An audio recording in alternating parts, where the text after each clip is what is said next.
Tonight's guest is David Dominique, special agent retired. Looking back on the life that you're leaving, let it rest in a hole in the ground. Stick around for the great revealing, or the fire you've been dancing around. All we hear is the sound of retreating. No one cares where you're coming from. My ears are still ringing and bleeding.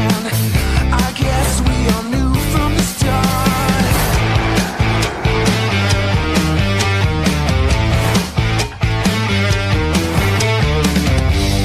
These are the days my heart goes numb.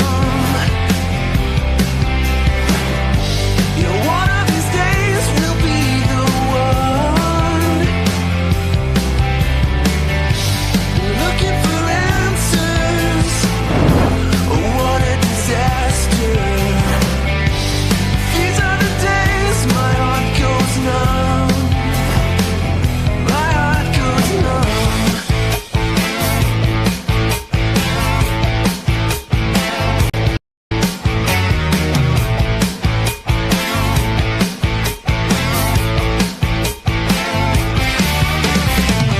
Breathing the fumes of the ashes, the spirits light up the night. Looking down the Now, we're live from the Untold Radio Network.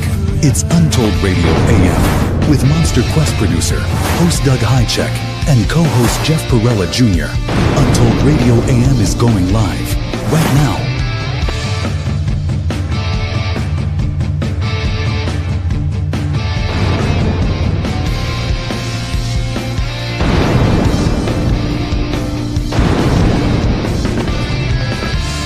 This show is for entertainment purposes only.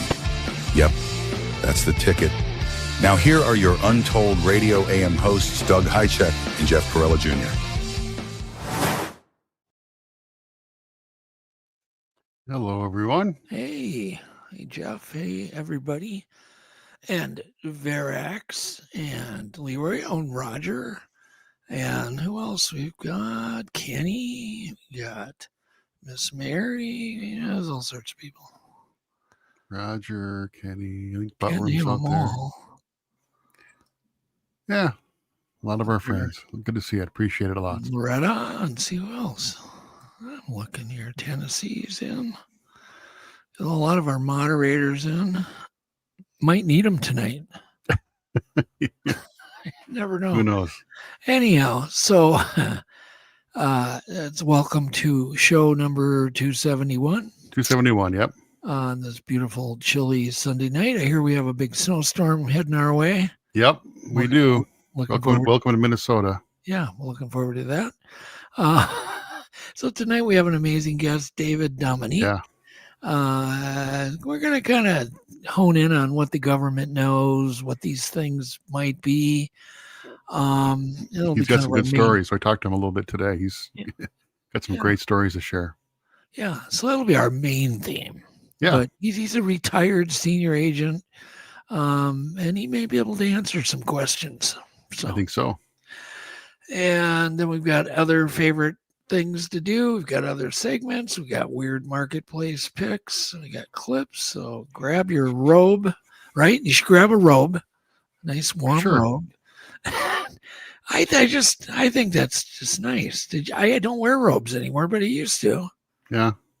I always had to wear a robe. Get up in the morning, have a robe on. I don't do that. Yeah, they're nice. Now I just jump into my jeans. Yeah. So why is that? I don't know. I have flannel pants on. They're really comfortable. I'm great. I saw a guy at the casino one time, and that's all he had on was a robe. Oh, nice. That's it. So I think that was the beginning of my robe days were over right there. Yeah, that sounds about right. I don't want to be that guy. Anyhow, so grab a robe. Don't go to the casino with a robe. I'll make a note of that. Turn your lights down a little bit. Get comfy. We got a long show. It'll be a good show. Yeah. And let's go ahead and just roll into it. Unless you got something you want to talk about. I cut the tip of my finger off. Oh, how'd you do that? Yesterday. Oh, just put her in a box.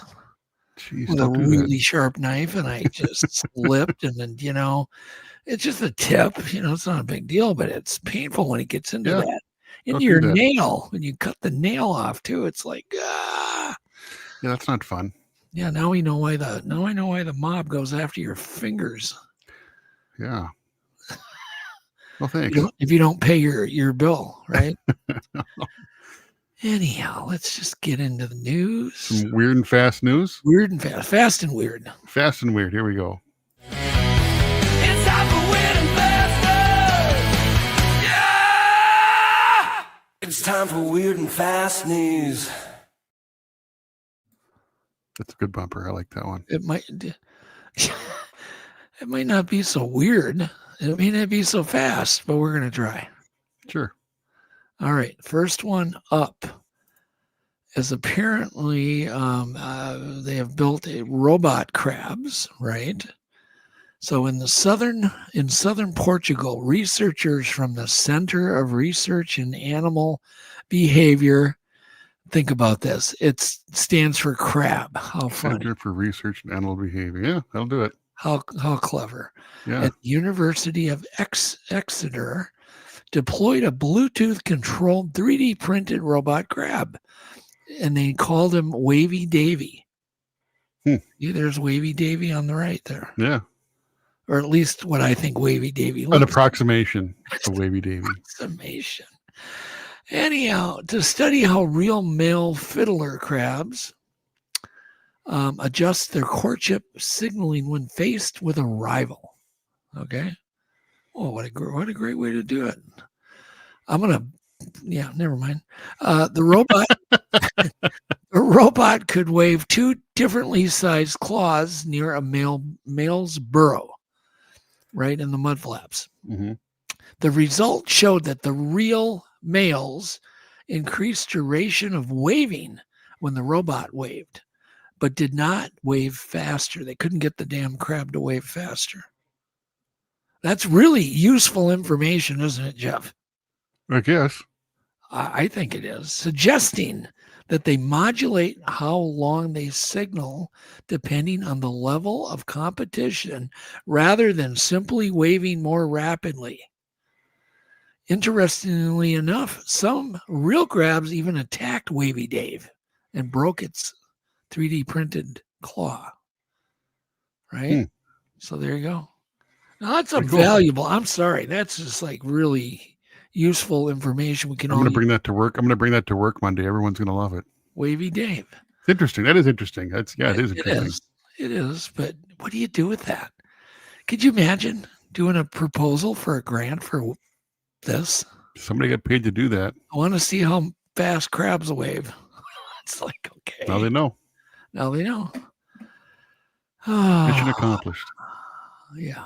And then we have, they've been studying underwater calls of the Hawaiian monk seals. Now, I always like monk seals because at one point we used to have seals around Florida. Oh. They were monk seals. They were Didn't these tropical seals, and they're kind of small, but anyhow, I think they're smaller than regular seals that you would have on the West Coast or up in the Arctic or wherever. But anyhow, I just had to throw that in. That's not in the news thing. That was fake. That was just Doug's news. A Doug observation? Yeah, but by the way, people are claiming they're still seeing monk seals occasionally in Florida. Oh, that's interesting. I didn't know that they were there at all. I don't know. It says, okay, the critically endangered Hawaiian monk seals turned out to be far more vocal underwater than scientists had assumed. In a study by the University of Hawaii and Manoa Marine Mammal Research Program, please tell me that doesn't spell seal. I don't think so. Does passive... It spells... Exactly. Passive acoustical recorders were deployed across 5 sites in the Hawaiian archipelago, from Molokai to the remote northern western islands. And over 4,500 hours of audio data were analyzed. The team identified 25 distinct underwater call types. So now we know monk seals make 25 distinct underwater calls, and that's it. Not 26, only 25. Exactly 25. Yes, exactly. Interesting. Okay. The team identified 25 distinct underwater call types, a jump from the only 6 they previously knew about from captive monk seals. Even more intriguingly, the seals can combine different calls into sequences, combination calls, a kind of acoustical syntax not previously documented in seal species. They also discovered, another discovery, Jeff. Also discovered a specific call called the whine associated with foraging, suggesting these seals use sound not only for social or mating purposes, but also in hunting. Interesting. It's important for conservation because much of their habitat overlaps with human-generated low-frequency noise caused by ships and boats. So understanding their acoustical behavior helps assess how noise may affect them. Much better than Wavy Dave. Yeah. Much more important than Wavy Dave. All right, next.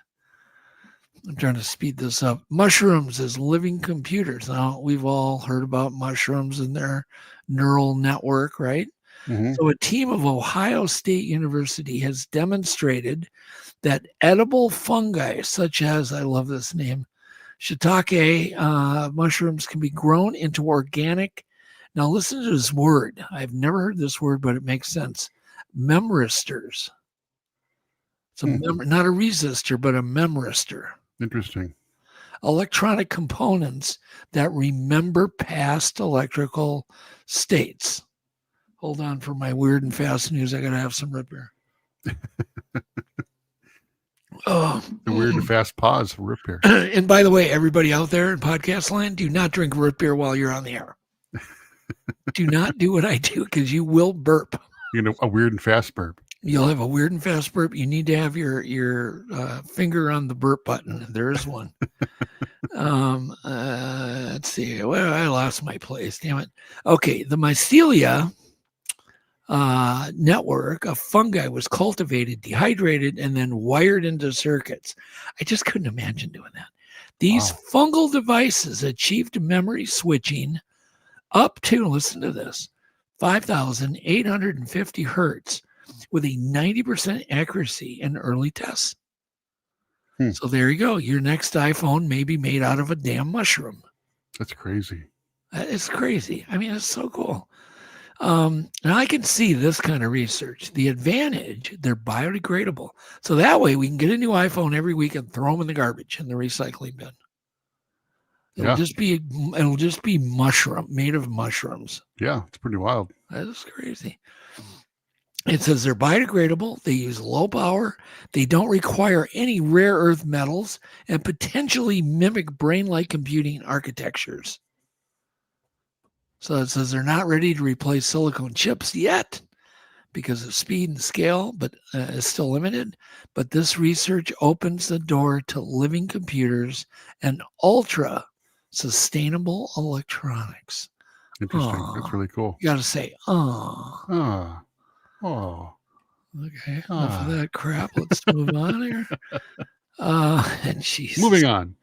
What a weird world we live in. And then a giant airship was spotted over the San Francisco Bay as Pathfinder 1 was launched and spotted over the bay.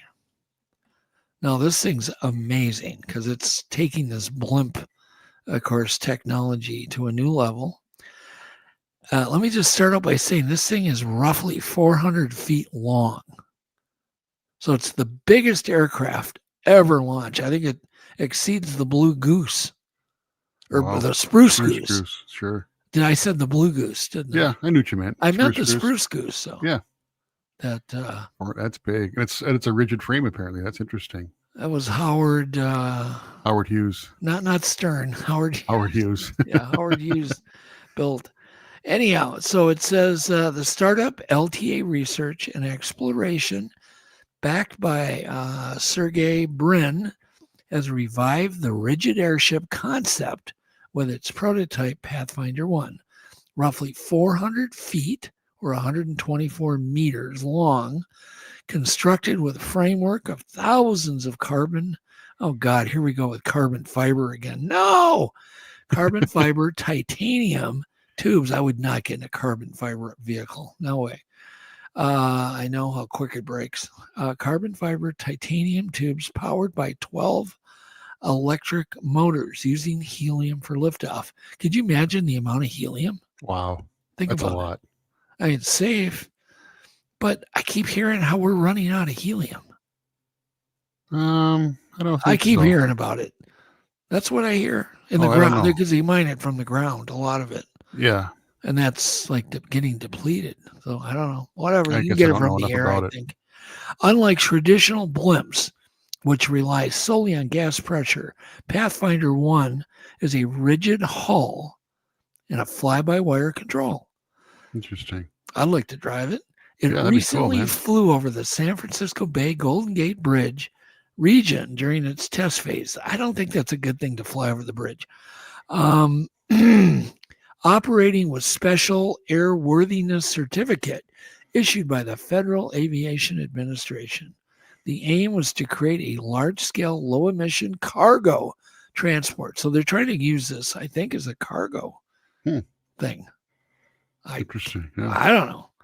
I mean, isn't the size just to float that little thing at the bottom, the little gondola? Yeah, I guess I don't know how that would be efficient, but who knows? Either. I mean, because you can't. Well, maybe you can put stuff in with the helium. I suppose you could. You sound like Mickey Mouse while you're loading and unloading, though. Yeah. Right? Yeah, they used to actually have helium in the air in submarines because it doesn't compress as much. Oh, yeah, I know. I remember I used to watch those Jacques Cousteau, and Diving Bell, and they talk like, yeah, you know what I mean. Interesting. So apparently it says here. Well, the upside is it's something really big that you can land. You don't need an airstrip to land it. You can land it anywhere. It says that the aim is to create a large-scale, low-emission cargo transport vehicle that does not rely on runways or use heavy jet fuel. Oh, yeah. The revival of lighter-than-air tech may signal a shift in aviation tech you might want to riff on your show. Oh, good. Okay, that's what we're doing.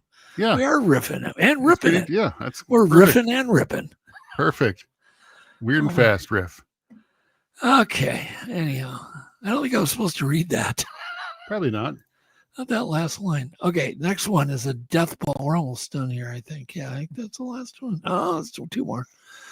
Okay, number 5, the death ball sponge is a new deep sea discovery. This does not look like a fun thing to grab onto. In the remote depths of South Sandwich Trench. Now, I have no idea where that is. The Southern Ocean region, the research expedition led by the Nippon Foundation. I take it that's a Japanese thing. I don't want to read all this crap. Oh, my God. Uncovered at least 30 previously unknown species, one of which is a spherical hook-covered carnivorous sponge named the death ball. Found at depths around 3,601 meters. So why did they put the 1 on if it's only just a boat? I don't know. You're not even paying attention. I'm kind of my on the weird show, fast news. I've got other things to do. Just agree with me. East of Montague Island, the sponge. I think that's in the very, very South Pacific. I think that's in the Antarctic Ocean, right in the very south. Oh, is that? Oh, it's cold water. I'm pretty sure. But I think it was a Japanese. I think it was a Japanese expedition. Anyhow, it says this ball uses the usual filter feeding strategy of other sponges and instead uses hooked appendages to trap small crustaceans. That's an unpleasant way to go. That's worse. That'd be worse than stepping on Legos. Yeah, that would be unpleasant. Yeah, that wouldn't be good. All right, next. See how big they are? I'm thinking they're probably about 6 inches. Probably pretty small. Yeah, still, that's wild. I'm just guessing. That looks like 6 inches to me. Sure. The rover recently captured an image of a boulder that doesn't fit the known geology of its surroundings. What's this guy doing in the neighborhood? Its color, texture, and isolated placement differs sharply from the adjacent rocks. How did it get there? Scientists are now considering whether it was transported from elsewhere on Mars, or even by a meteorite impact, challenging existing assumptions about rock distribution and ancient water activity in the crater. So there you go. That's cool. See, that was really weird and really fast. That's some weird and fast news, man. That was weird and fast. So let's just keep the weird going and just get into our weird fact of the week. Weird fact of the week. Here we go. I can get it. It's now time for Untold Radio Weird Fact of the Week. That is kind of weird.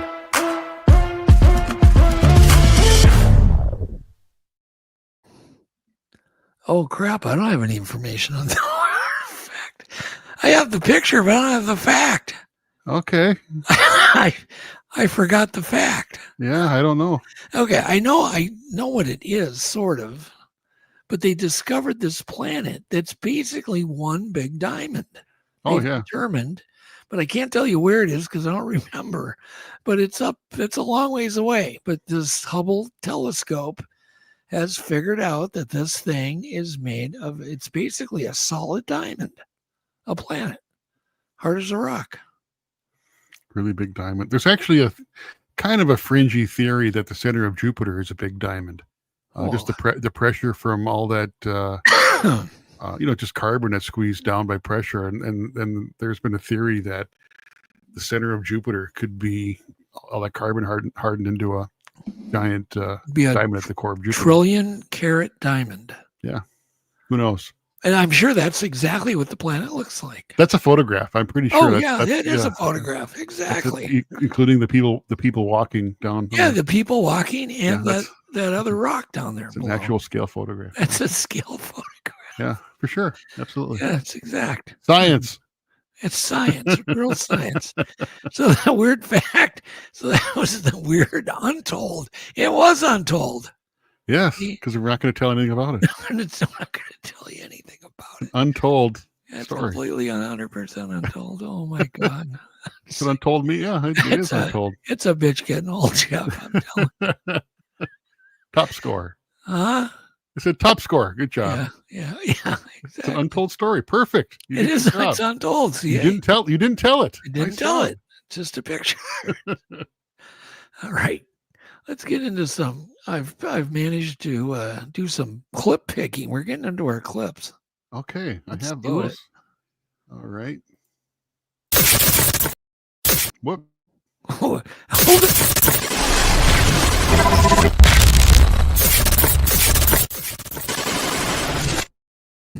I had a twitch in my finger there, but I didn't tell about it.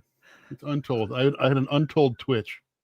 Did that bumper even finish? I don't think it did. It might not have. I don't know. I don't think so. I think you twitched it in and you twitched I might have. it off. My finger was just. I don't twitching. need. I don't even know we why. don't need to see it. Okay. Anyhow, clip one.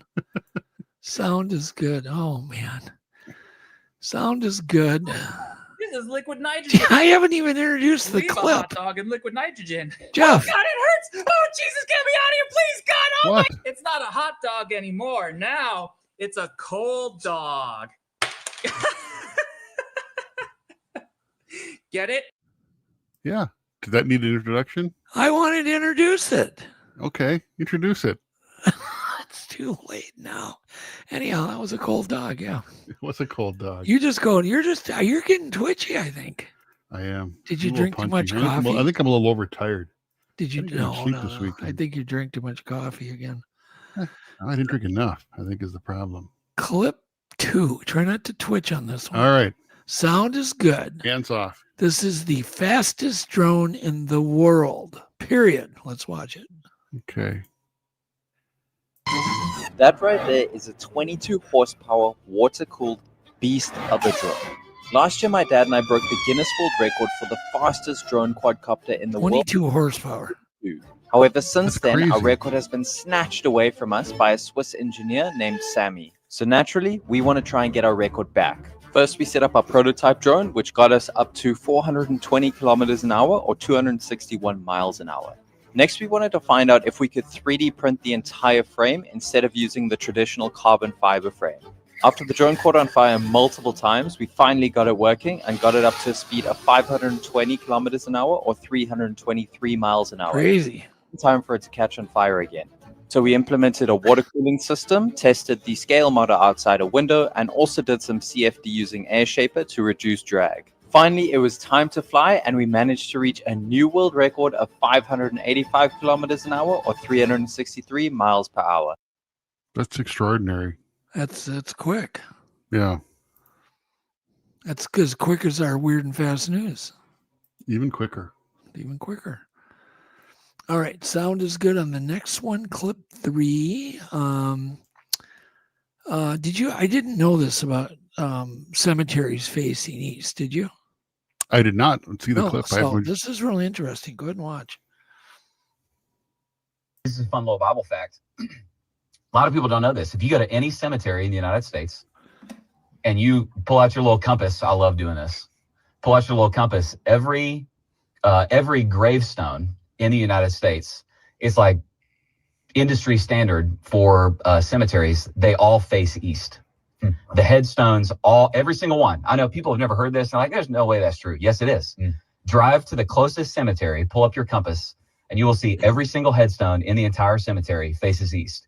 Because Christian people that founded our nation were like, we're going to bury all of the dead facing the Mount of Olives because we want them to be ready to come out of their grave and see Jesus as he cracks the sky. That's amazing. Wow. That's amazing. So anyway, dude. That's good. Yeah, I didn't know that. Get That's the pretty idea. cool. I didn't know that either. See, only on Untold. I made up for my Diamond Planet.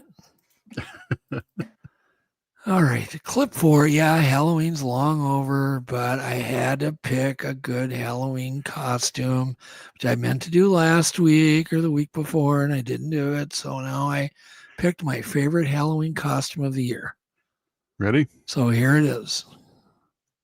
See my cat? You see my cat? The missing cat. Huh? You see my cat? There it is. Found it. All right. My cat's gone. That's pretty clever. That's pretty clever. Anyhow, people get pretty creative on Halloween. Clip 5. The sound is good. This is kind of creepy. These are really lightweight robots.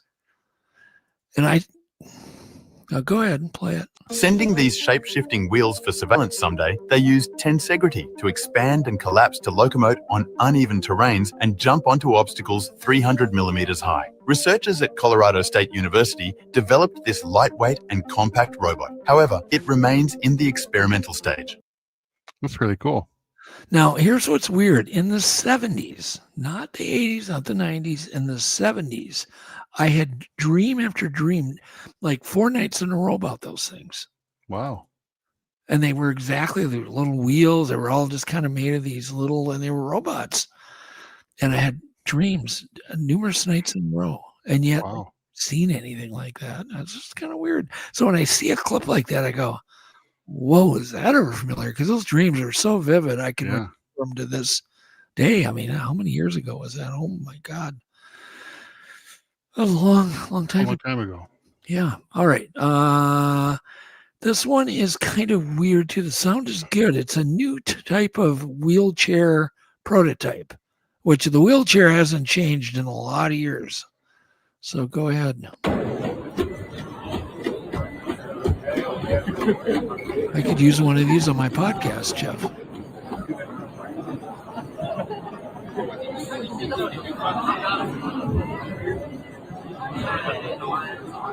So it's a walking chair. That's really cool. That would be kind of cool. Yeah, get you over some interesting terrain. Could you imagine sitting on the thing as it goes up the stairway? No, thank you. God, that'd be scary. All right, clip 7.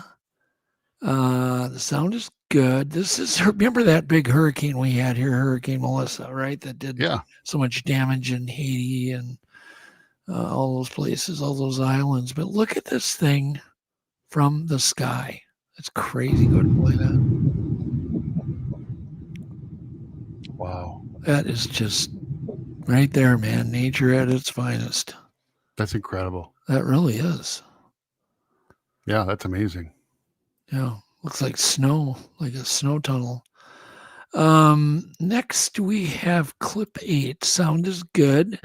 This is like more evidence that Mars had an ancient past. And I don't know what some people, I'd like to see in the comments here. Do you guys think that Mars was inhabited at one time? Just everybody in chat would be really cool. I'm curious. It's kind of a yes or no. It wasn't. Go ahead. Play it. Look at this thing. That looks so man-made.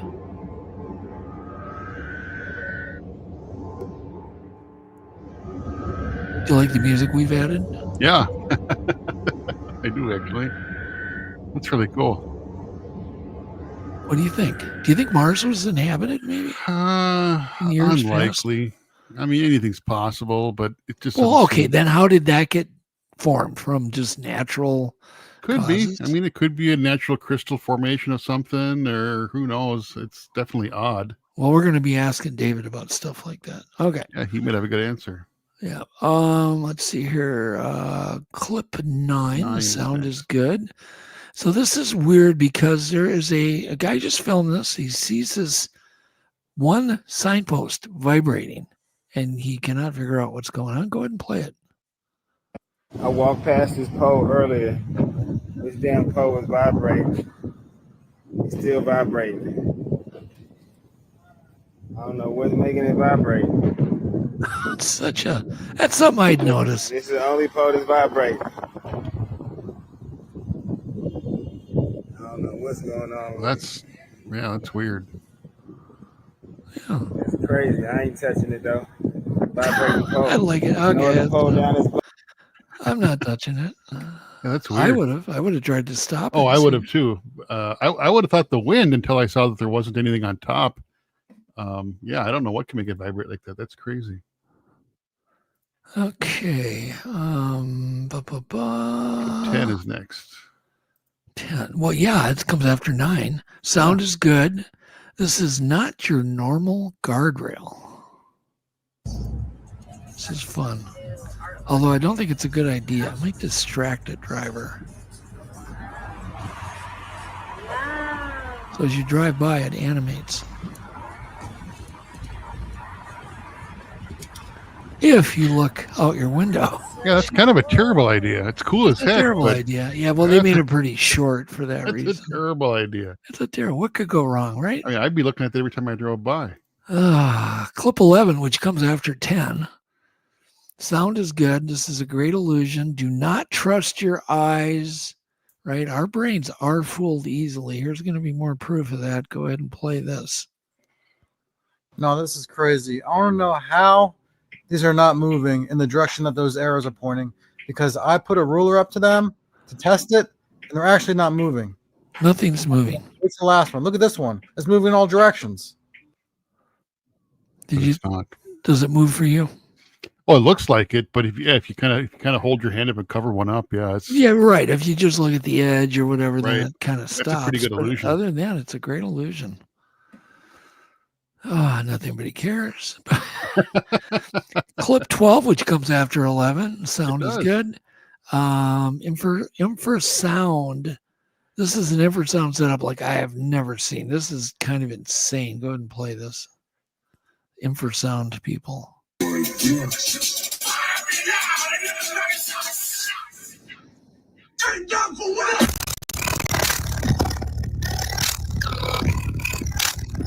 Now they're going to pan back. They're going to show the rest of the setup.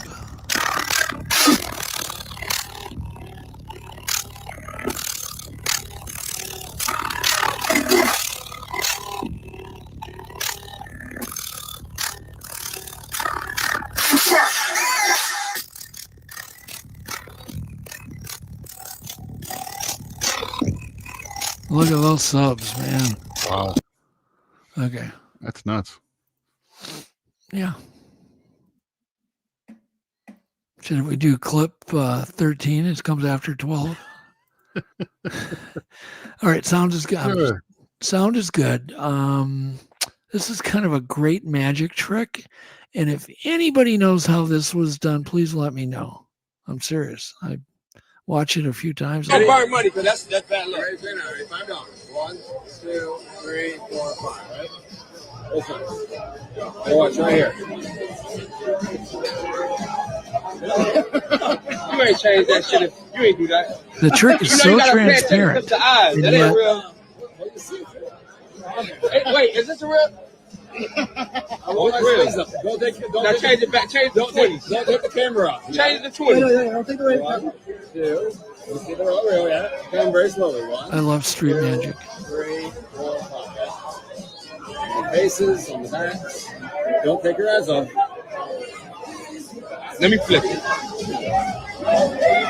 Okay. 800 still. Now watch, Jeff.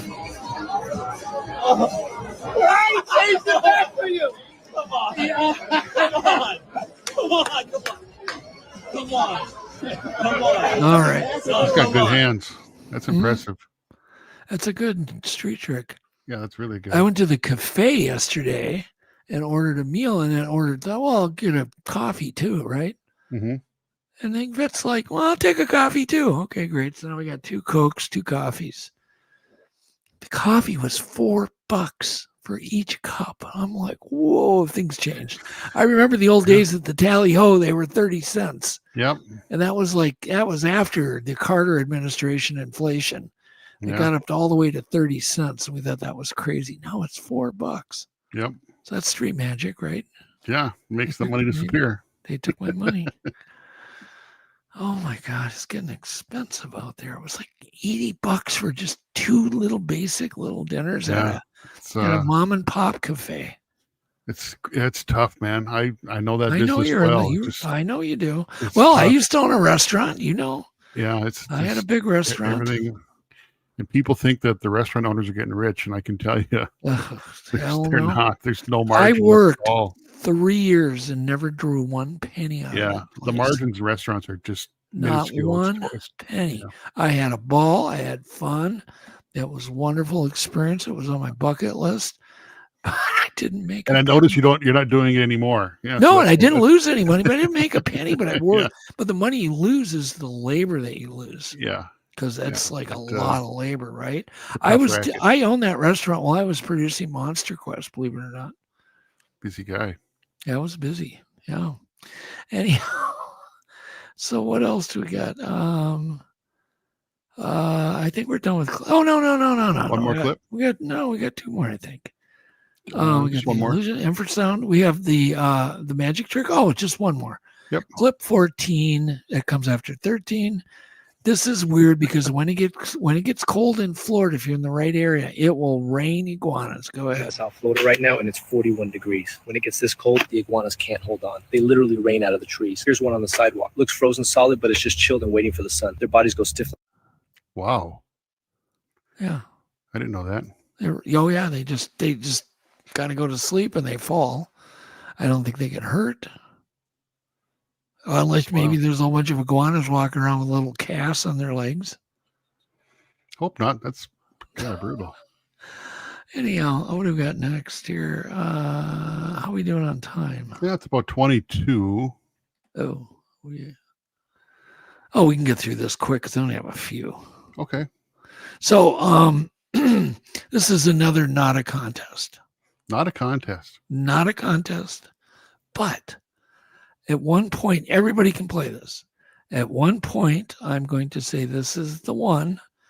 And if you are the closest person, and we can somehow find it in the thing, in the crazy chat, we will then send you not a prize. Not a prize. We will send you not a prize. Because it's not a contest. Because it's not a contest.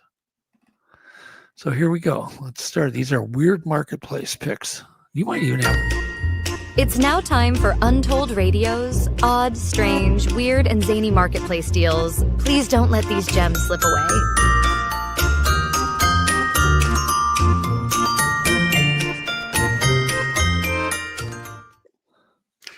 I didn't mean to cut you off. No, that's fine. That guy looks like somebody, the guy with the magnifying glass. Who does that look like? It reminds me of some actor. Anyhow, see, you're all by yourself. There you go. No, you're not.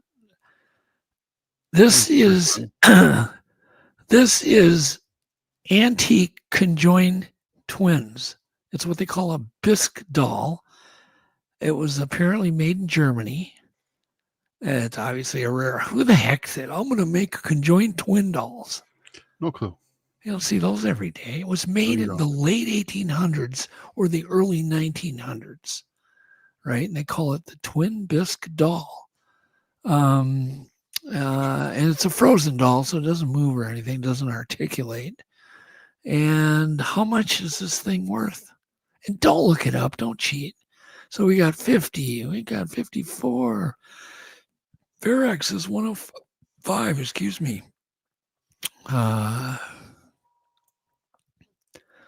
Minxie says, was it? Geez, that goes by so quick. I have a hard time. Go ahead. Can you read these good? No, I can't. My they're just by Miss Mary says 150. 1,500 for Debbie. Blah blah blah. 460. Greg Olson says 460. Or no, 60. No, I can't. I'm like gonna read one and then it flips. Yeah, they're coming on pretty fast. I just scroll I just scroll quite a ways. Kathy's 900. Okay, it's $100. So $100. we're cutting you off. $100. I don't think anybody got it 100. Nope, I don't think so. It's whatever. So there you go. Flat. If you want to buy this conjoined twin doll, there it is. Just look it up.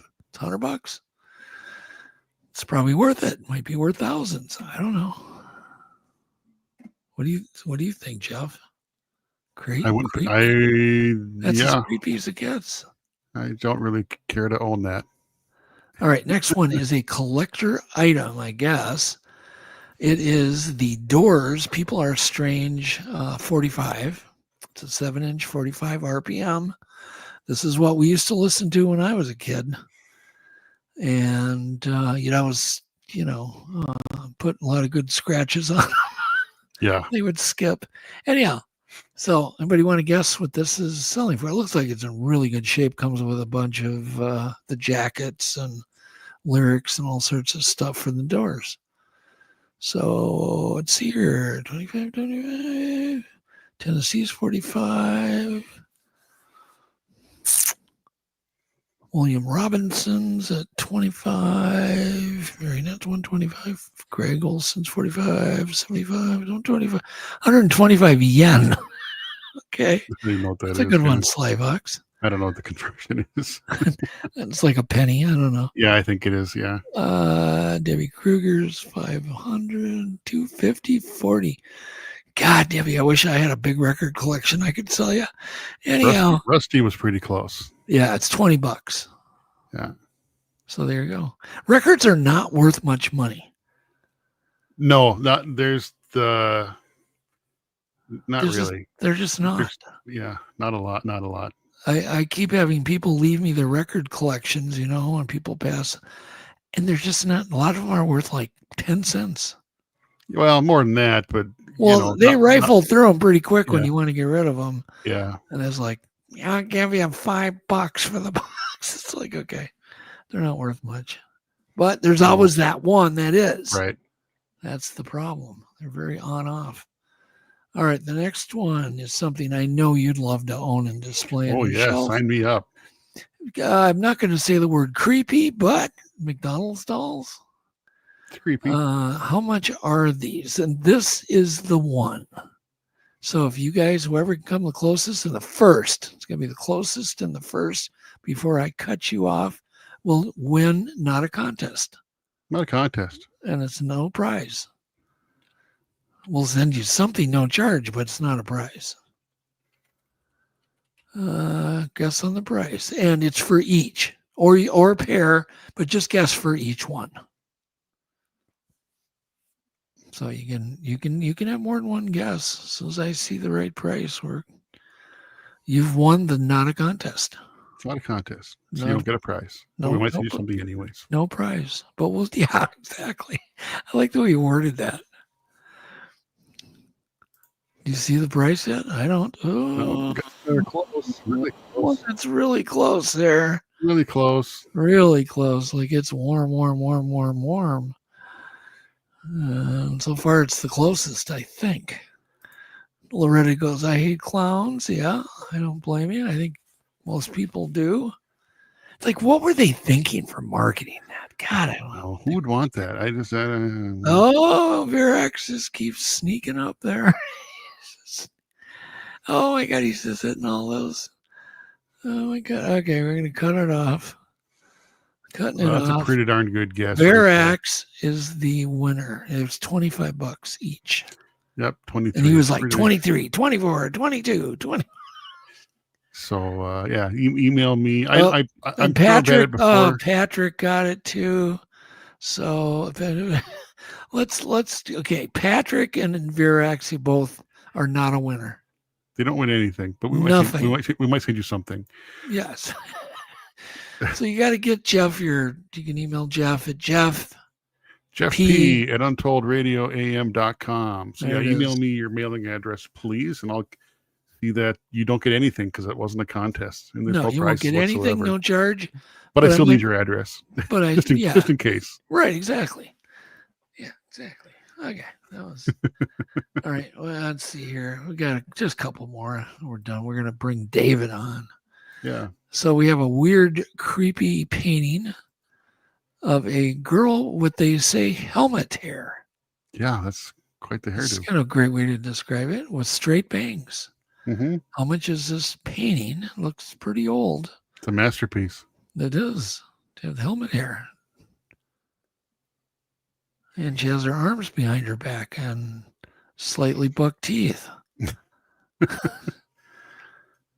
Actually, the mouth and the eyes are pretty. The mouth and eyes and nose are pretty good. The rest is strange. No, William, you were not a winner.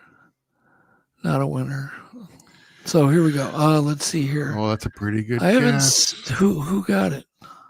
Pretty darn close. Oh, Mary Jo. Yeah.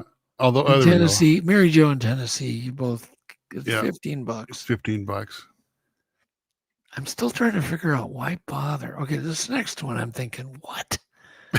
Go This ahead. one's- This is like what? Yeah, this is strange. That's so strange. Somebody would even bother posting it.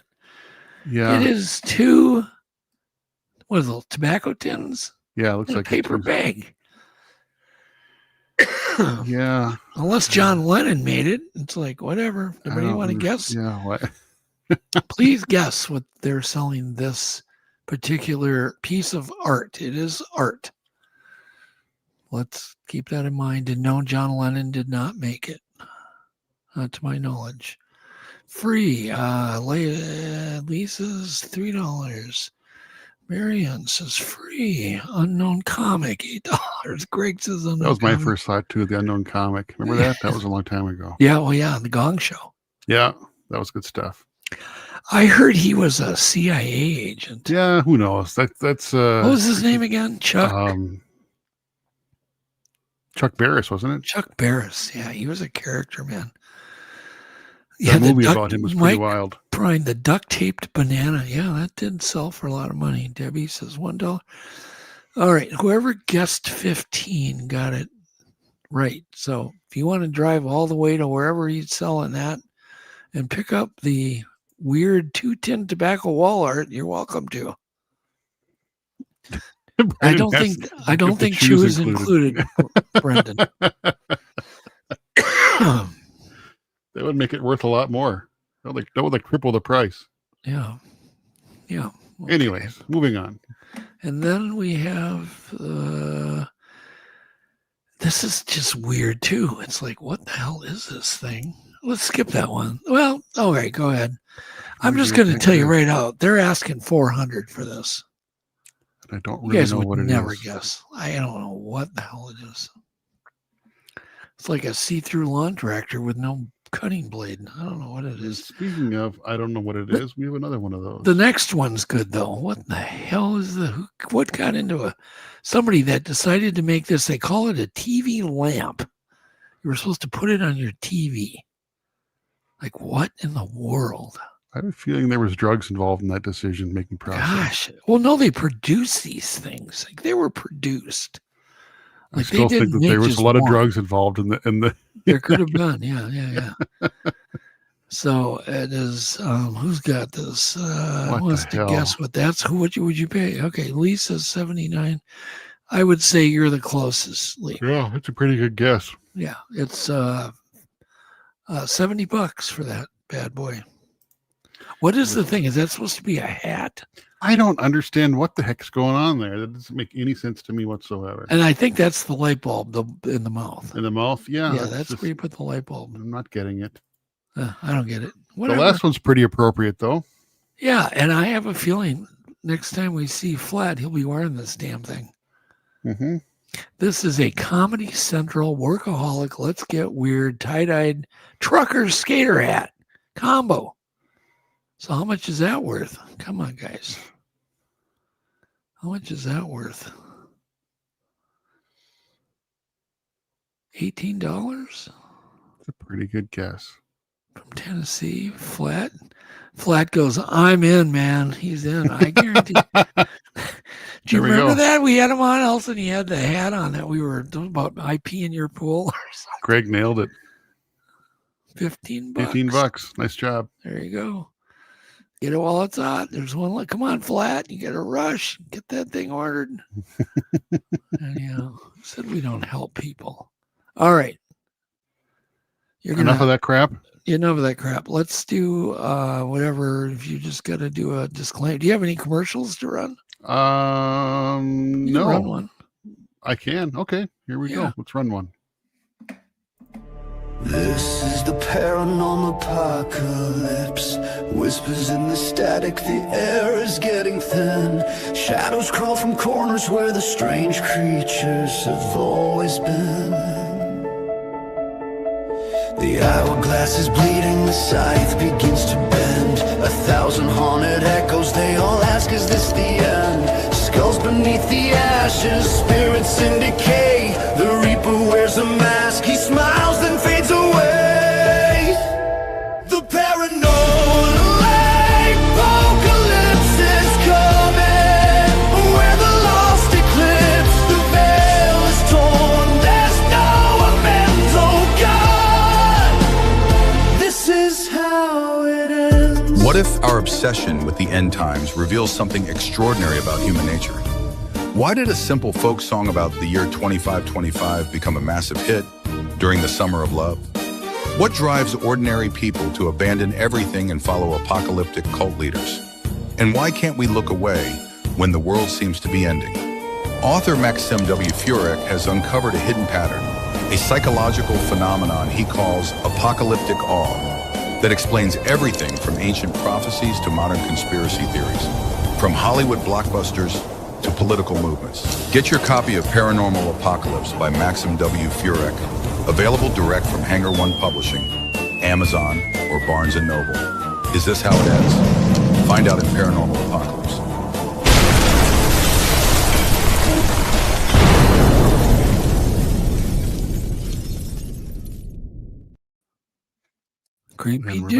Creepy dude, we are back. Okay, our guest.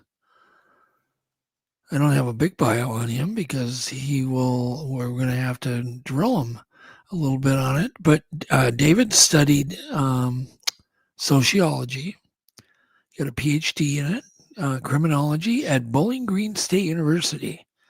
And he's from Montpelier, is that how you say it? Montpelier, Ohio. I think so. He is a retired senior special agent with a major 3-letter federal agency, law enforcement agency, sorry.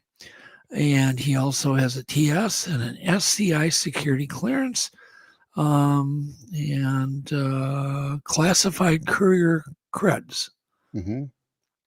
He's an expert in digital forensics, digital image expert in federal and state courts. Well, there comes that burp. Did you hear it? Did you get it? Did you get it? It's a fast and weird burp. No, it's like, I shouldn't be drinking root beer. That's so unprofessional. Terrible idea. That is a terrible idea. He worked on major cases in national security investigations. And I thought, okay. And I've known David for quite a while, but we haven't had him on yet. So Yeah, I'm looking forward to it. let's get David on. Just play my disclaimer real quick. Oh, yeah, you got to disclaim him. He's officially disclaimed. Watch us, David. We're going to disclaim you. We're going to disclaim you right now.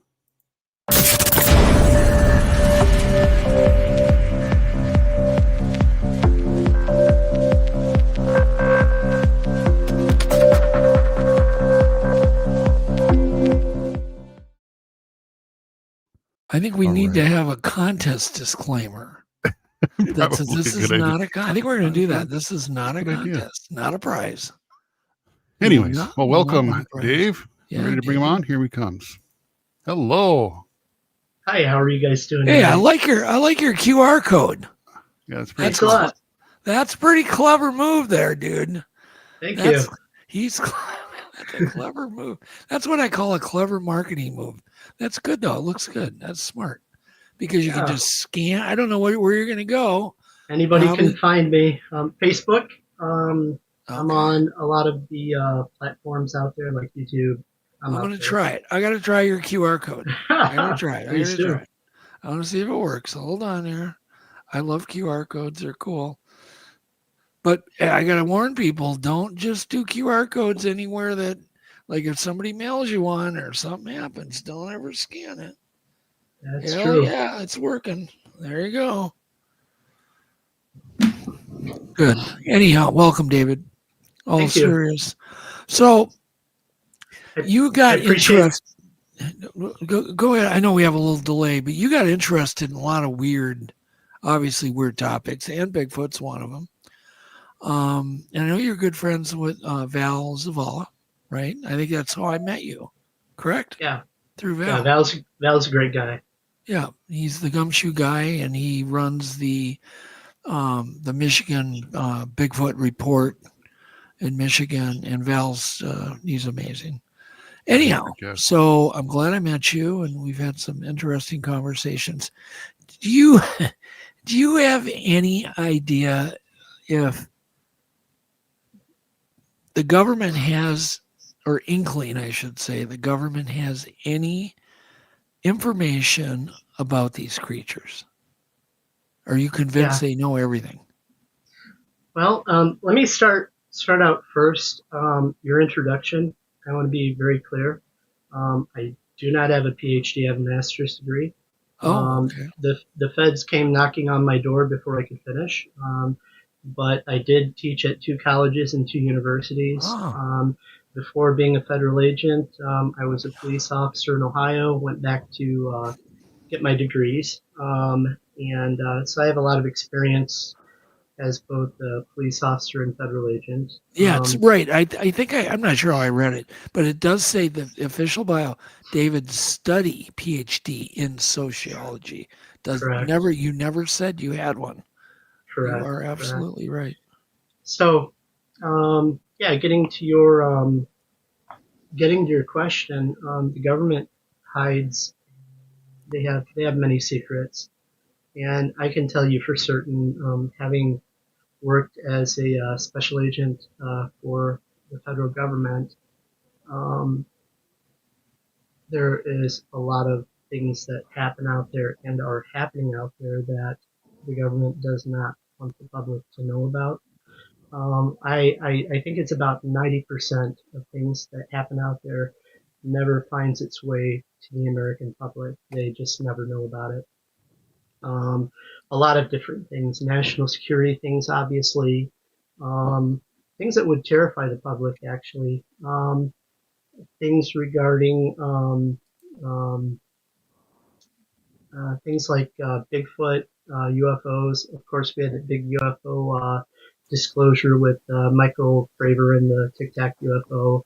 But then you had the guys testifying in Congress, right? And they're given approval to testify and to tell the public, like Lou Elizondo, right? At that point, they're not whistleblowers; they are government operatives giving up information. So there is just so much that the government hides, and it was a real eye-opener, becoming an agent and getting some of the information. You get bits and pieces, and sometimes you can fit them together to see a larger picture as to what could be going on in this country and with different topics and different things going on.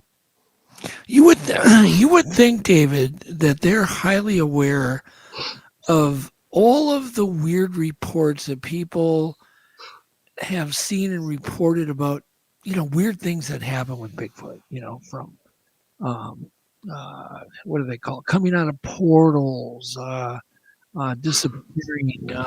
What do they call that, Jeff and David? What do they call that? Like on the Predator, what was it doing? Cloaking. Cloaking, that's the word I was looking Cloaking, yeah. They must be aware of these reports. You would think that would cause them to be interested in it. That would be the weird stuff that they would be interested in. Do you agree?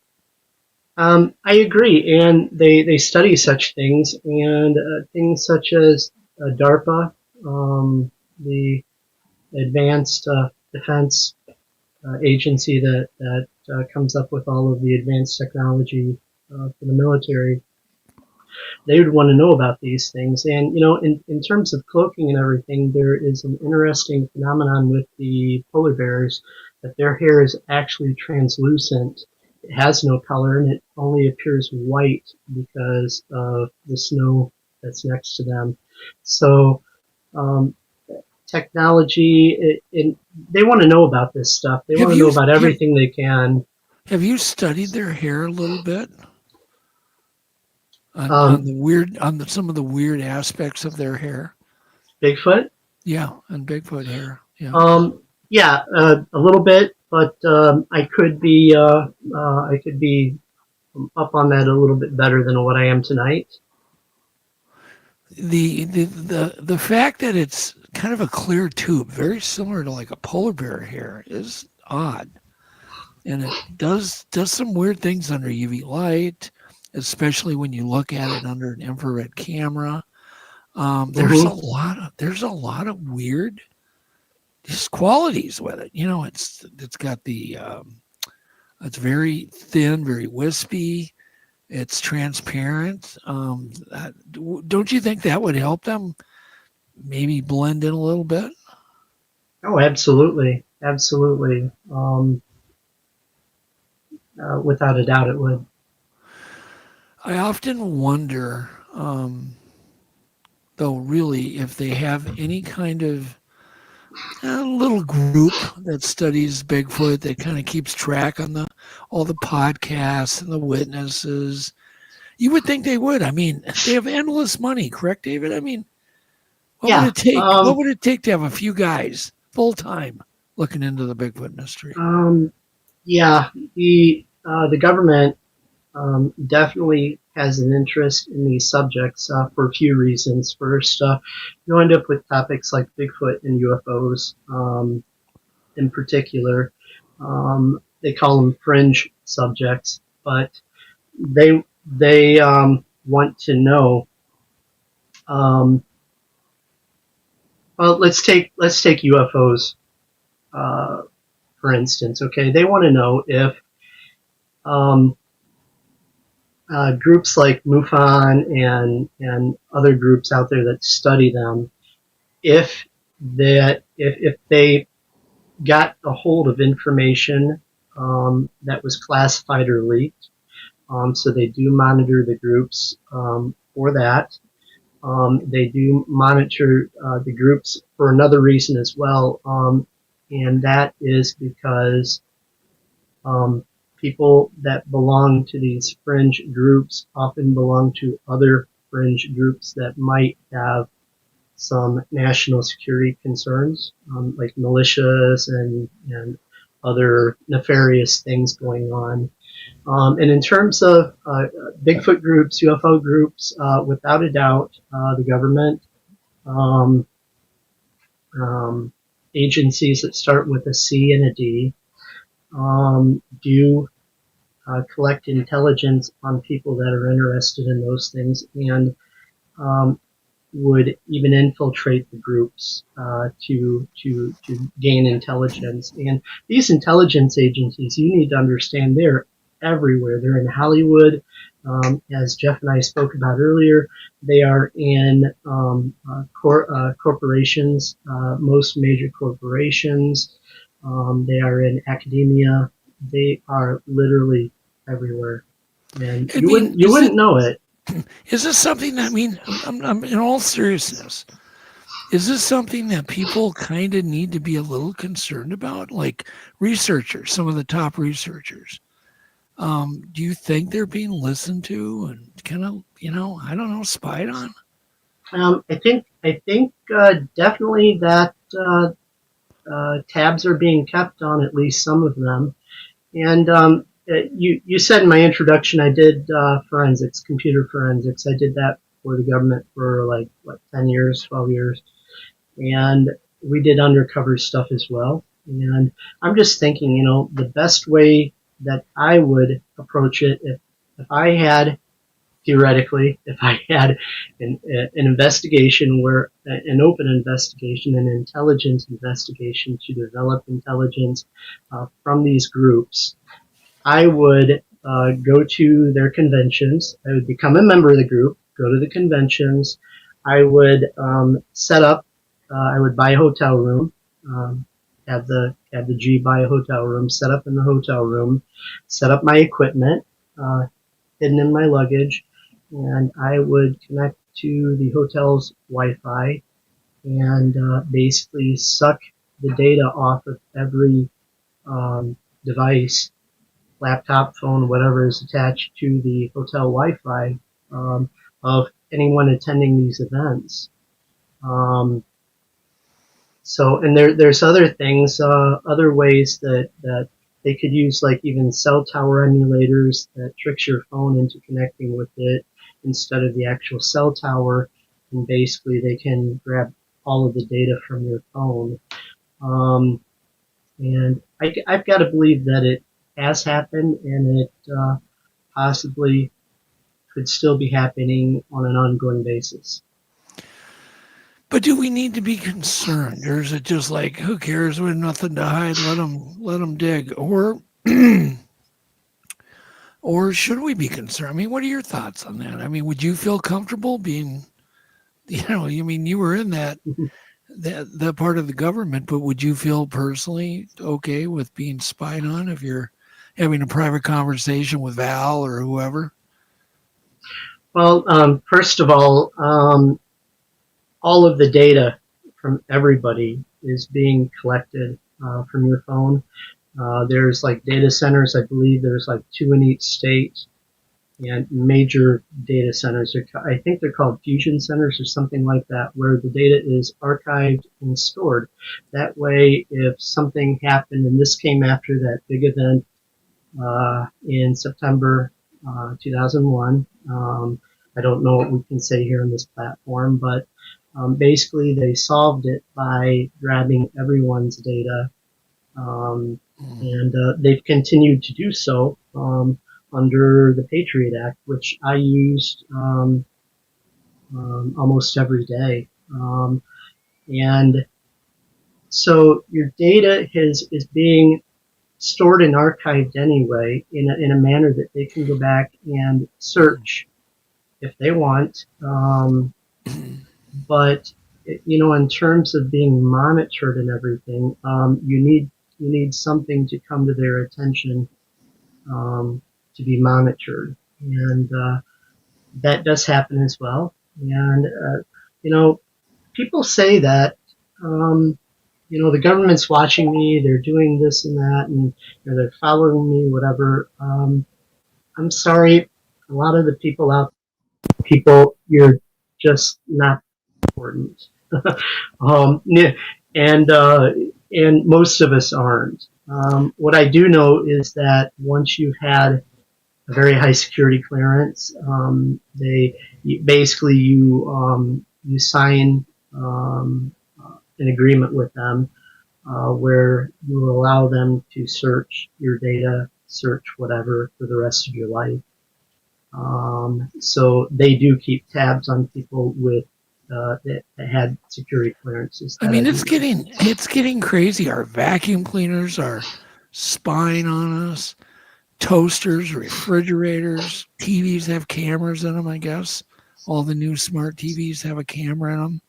Yes, Even they though do. we're not utilizing those. What are they for? You know, I've heard light bulbs, like these new LED light bulbs. A lot of them have chips in them to listen and on your conversations, and that's crazy. I mean, it's absolutely nuts. A lot of that is being driven by technology, like from China. Yeah. And you know, I saw a something on my phone. It was like one of these games that you do. Okay, and it said, take a picture of your face, and we'll tell you your fortune. Right. And you enable your camera, then you take a picture of your face and send basically your biometric data to China, which is not a good idea. And people that are on TikTok, you know, all of your data, everything's going directly to China. So, you know, you have China wanting to get all information that they can in terms of gathering intelligence, and then you have the same apparatus at work in the United States as well. It's getting weird. Yeah, It's getting it's not weird. good. So I'm going to just It's- tell you it this sure quick is. story. I want to tell you this quick story, David. Very simple. I was on the phone late at night with my daughter. I was giving her some kind of insider information about Legend Meets Science I have not talked about with anybody. And we both hear this call is being recorded. Okay, now we both have iPhones, and there's no feature that I have or she has that can do that. And it kind of freaked her out. And I said, well, let's just talk about something personal. And then we changed the subject, and then we heard a beep, and we heard an echo, like kind of an echo of like something shutting off. And then when we started talking about Bigfoot again, bam, we heard this conversation's, or something to that effect. This conversation's being recorded. And it really weirded us out. So what do you make of that? The announcement, you know, in other words, if somebody was listening, why would it be announced like that? That probably was a technical glitch that was not supposed to be heard by you if That's you're what being I'm listened thinking. to. Right. In other words, technical if glitch. somebody's right. Well, let's talk about that. So if somebody was like listening, there was a technical glitch that allowed us to hear that they were listening to us. That's what you mean, right? Yeah. In effect, they blew their cover. Yeah. Can you like, you know, talk a little more about that? How that works?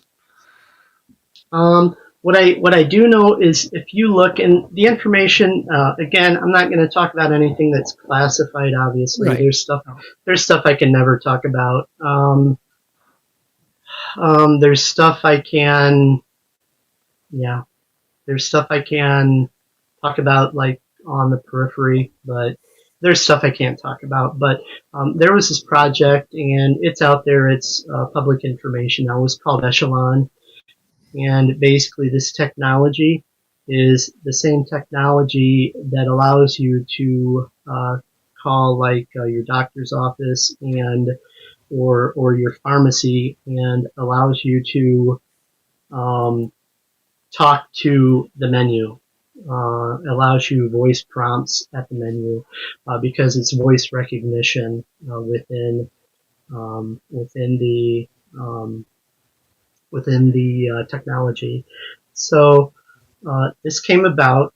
The government, I believe, throw in I believe, has used Echelon to screen all communications.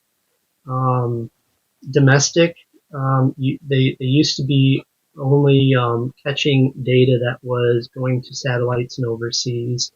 But if they can articulate the possibility that it would hit a satellite, then they have the nexus they need to screen it. So basically, the Echelon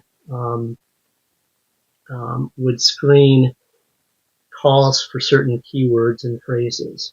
And then if you speak one of these keywords or phrases, then the call is recorded and flagged for later review. And it's my understanding and belief that this is what came of Project Echelon, and this is how things largely work. Like if you text somebody, if you send text messages, then certain words are automatically flagged for further review. Well, I may have said one of those words. I mean, it's possible, right? I don't remember. Exactly. You think about. I don't know if you guys were fans of Art Bell back in the day, right? Oh, yeah. I'm sure you were. But he had a caller on, somebody that said he worked at Area 51 and started giving information. It's a really famous episode that he did, but the guy is giving information, said they're following me, they're behind me, I'm driving, and the guy acted really scared, and then they lost the cell connection. But worse than that, just exactly then, Art Bell's broadcast gets knocked off of the air. It's almost like somebody. That show. Yeah, It's like somebody almost EMP'd his radio station, and they had to go like the backup generators just to get back on the air. So you can bet they're very interested in controlling the narrative and controlling the information that gets out there. And what I can tell you is things happen in this country, 90% of which is never known by the public. Some of which is pretty frightening. I think if the public knew the rest of this 90%, they would be alarmed, and maybe upset as well. Do you think it would be like, just a drop in a bucket to have a few? Would they have a few agents monitoring the Bigfoot mystery, or would it be 4? Would it be 10? I mean, how many do you think they would assign to something like this? What I could see is certain agencies that monitor fringe groups like militia groups, and other groups, intelligence agencies that start with D and C, but like as an agent, you carry a caseload, and for them, they're called case officers, not special agents or case agents. They're case officers, but you carry a caseload. So some of which you are working, you're working with the goal of solving the case, bringing it to prosecution as soon as possible. And other cases are more open-ended cases. So what I envision such a thing being is agencies that, for instance, investigate things having to do with pew-pews, alcohol, tobacco, other agencies that would investigate domestic intelligence, and their agents who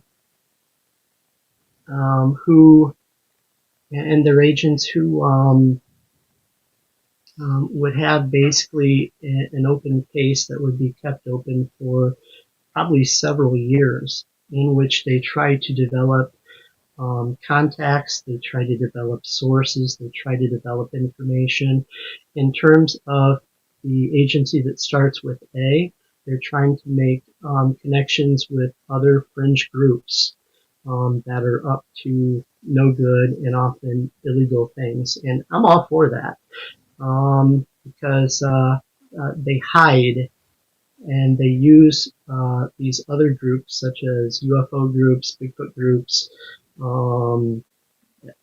just fringe things, like Hollow Earth theory, flat Earth groups, stuff like that, in order to connect, in order to communicate and find one another. Yeah. So as far as how many, Doug? Give me a wild guess. I mean, as far as how many, you probably have like in the the agency I worked for had about 8,000 agents. The agency I worked for did not have the letters F, B, C, or A in it. That's what I can tell you. But the agency I worked for had about maybe 7,500 agents, and other agencies are larger, some are smaller. So out of those agencies, you might have 10 in the agency that actually have open investigations, just looking at these things. And think about this, you, Doug, could be an asset. Okay, what I would do is create a podcast and attract people to me if I was running such an operation. And I would host a podcast and have basically and solicit information and intelligence in that way. That would be one of the ways. So, I don't know. Do you get a second paycheck, Doug? No. No, I can guarantee I'm not a double agent. Barely get one. But anyhow, thank you, Charles, and thank you, Andrew. We appreciate it. Do you? So one of the questions, Virex had a question, I believe. Well, let's ask a question. Andrew's got one. Camera glitches, drain batteries are not Sasquatch, but are the results of technology of those monitoring that particular pod. Yeah, it could be too. That's a great observation. That could be completely, totally plausible because we have pew-pews that, hey, I'll just call them nugs, right? Nugs. We have actual nugs that will shoot out an EMP pulse and take down a drone. So what happens if you shoot that at a camera? What happens if you shoot that at an iPhone? It's going to kill it. It's gonna kill the battery. It's gonna fry it basically. So that's entirely plausible. Well, we had a bunch of orbs in our yard years ago. We came back from fishing, and we came back, and we got started screaming, blah blah blah. And so I started filming these orbs that were all over our yard, all over the roof, everywhere. And they were white, and they would disappear, and then they would go black, and they would turn white, and they would swarm around, almost like an organic pod of animals, but they weren't, because they disappear, and then they would reappear. But my phone got damaged beyond repair that day. Never got used again. It was a brand new iPhone. I had to bring it in. They said, dude, your phone's a brick. Like, it's done. And I took it to another guy who fixed it, and he's like, nope, I had to buy a new phone. But was that from the UFOs, or was that from, like you said, maybe somebody zapped it because they didn't want me to share that footage? Exactly. I was getting amazing footage. Like, it was amazing what I was getting. I was within maybe 20 feet of these things, and there were hundreds and hundreds of them. And I'm zooming in, I'm doing, I'm a camera guy. I'm getting really good stuff. And I thought, oh, this is maybe the best UAP footage ever taken in history. And this is before AI or anything, and never got it. It was completely wiped off the phone. They couldn't get it anywhere. So there you go. Well, it could have been a very energetic phenomenon that was going on, or you could have been zapped somehow. What I can tell you, phones that are brick. I had a very important case one time. Have you ever heard of this before? I've never. Hang on, David. This is whoa. Have you ever heard of a phone being bricked before? I have never heard that before from anybody. Yes. We ran into phones being bricked, and and one very important case I had, phone was underwater for many days, and we very much needed to get the data from the phone, and I had to call up Apple and convince them to sell me a brand new phone, the same make and model that was unused, forensically sterile, we call it. And I sent the phone that was submerged for days and the brand new phone to a place that was highly secretive. I'll just leave it at that. And they were able basically to rebuild the phone and retrieve everything off of the phone, which was no less than amazing what they were able to do. Just ridiculous amazing. And hats off to them. They really gave some really important information for that particular case. Wow. So the phone was destroyed. Yes. Not by the owner. Right. And there was nothing you can do. Like nothing. Like they made it sound like they came out. These techs came out of the back room at Sprint and they go, "We've never seen anything like this. Nothing will even conduct any electricity." And I went, "What? Yeah. Your phone's a brick, dude. It's like it's made out of clay." And I went, "Okay." They like, "Bring it to this guy." So I brought it to another guy that they knew, some guy that like replaces like glass screens and stuff, but he was apparently really good at getting information off phones that couldn't, that had been like underwater or whatever. No, same thing. Well, that makes sense that EMP would do that. An EMP would just melt everything. I don't know. Right. So, like even like for computers and phone memory, that has been overwritten. There are techniques that they can retrieve the data before it was overwritten. Well, what was interesting is they can get the previous data. Yvette filmed the phenomena, but after it started leaving, like eventually it started leaving, and it was now over the neighbor's roof and beyond. And I said, "Aren't you filming?" She's like, "No." And I'm like, "Get your phone out and start," because you can still see this swarm of these things. So she started filming, and we have that footage, but it's far enough away now where it's not like what I was getting. I mean, I was really filming the phenomena beyond what I still think would have been the best UAP footage ever in history. And we got nothing except her footage, which is, you've seen her footage, right, Jeff? I did. You sent it to me, actually. Yeah. Oh, I did. Jeff, didn't I show you too? It's like you can see them. You can see them disappear and reappear, and you can see them going black, and then they go. It's like at first, I thought, well, maybe it's a flock of birds, but then you realize, oh, that ain't birds. Birds aren't round, are they? So yeah, it's pretty crazy. So anyhow.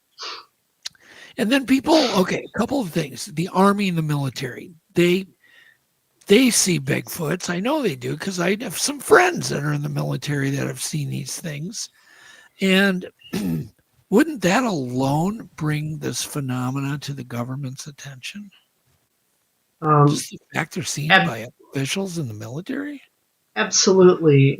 If you go back in history, Daniel Boone had a sighting of a Bigfoot, and Teddy Roosevelt, President Teddy Roosevelt, was conveyed firsthand a Bigfoot experience to him that he wrote in his book. And of course, Teddy Roosevelt was responsible for the establishment of our national park system. So you have a lot of connections being made. Definitely, people in the military would be in a great spot to witness and to see these things. And I am very certain, there's things out there that we don't know about. We can, and everybody says it, but we can only hear a very small part of the spectrum, or we can only see a very tiny part of the visual light spectrum. So all of this stuff is around us and we can't even perceive it. So there's a lot out there that we don't know about. There's a lot out there to be discovered yet. And I think that leaves a lot of room for a lot of experiences that people have a hard time explaining. And what about the the dogman phenomenon, the dogman mystery? That ain't going away anytime soon. I mean, they're biologists and you name it, seeing these things, and they all talk about the terrific speed Bigfoots can run, the terrific speed that dogmen can run. Why wouldn't just that one trait you would think would interest the military, which is the government? And then Absolutely, it would. Yeah.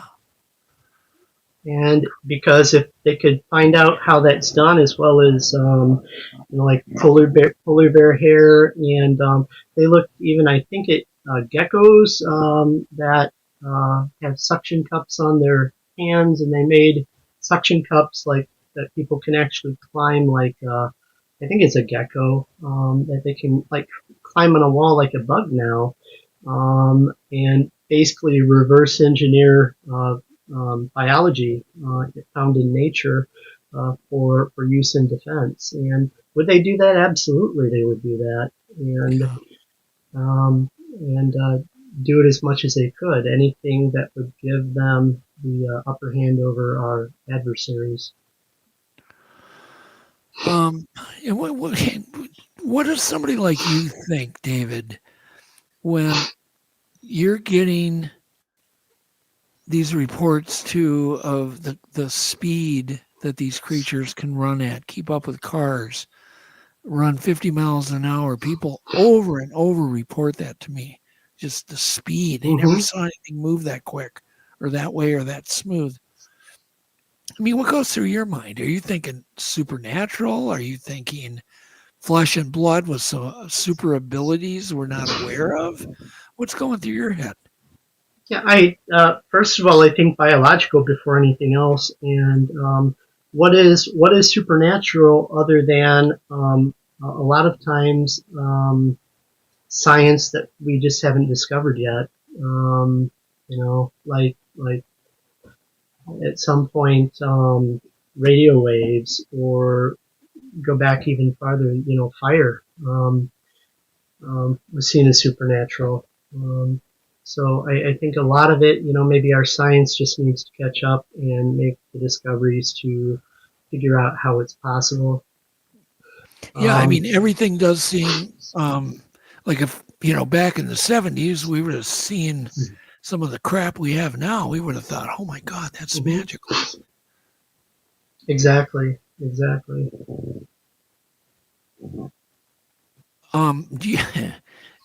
you feel that they know everything about these creatures? Like everything? Would they have the ability to catch a Bigfoot, capture a Bigfoot, take one out, blah blah blah? I mean, I always wonder that. What do they know, and how would they have known that?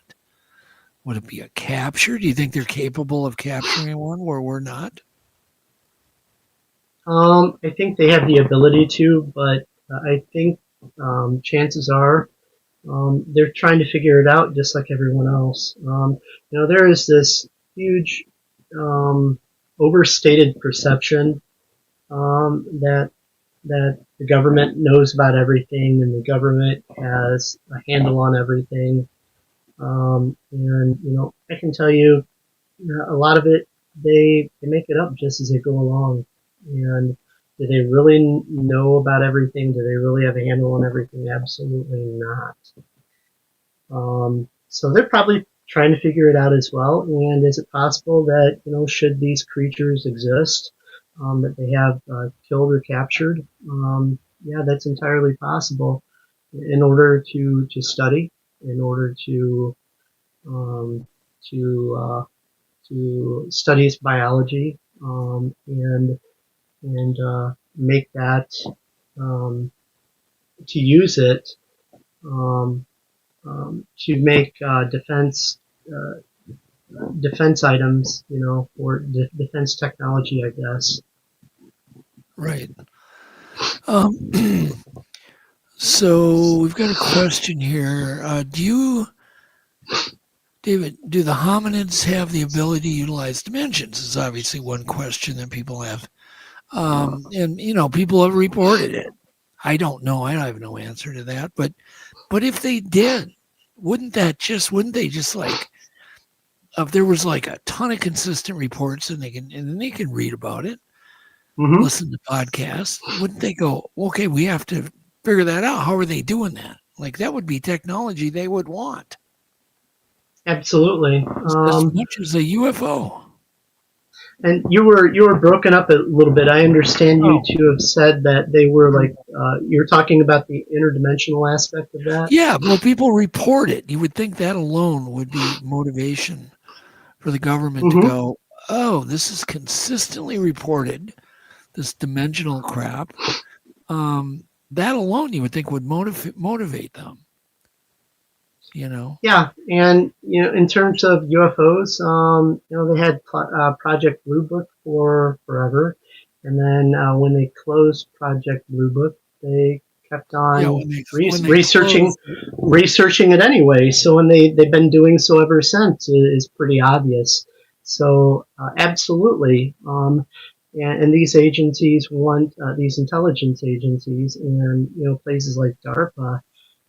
Anything that they can exploit, How many people are employed by DARPA? Do you know how many people? That I couldn't tell you right off. That I could not tell you right off. I bet you it's 10, 20,000 people. Yeah.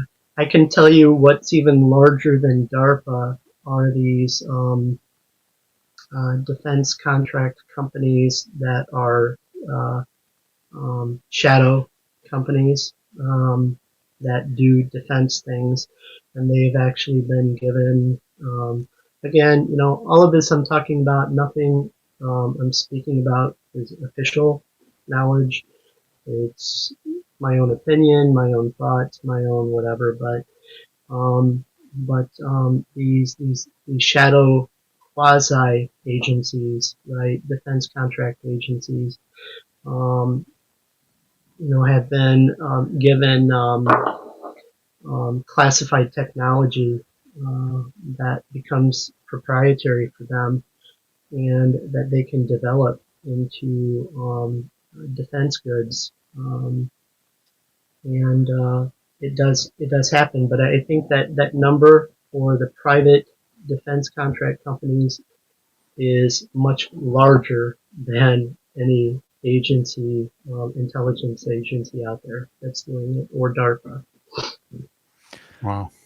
What do you think the best evidence for the existence of a Bigfoot is? What's the best evidence to you?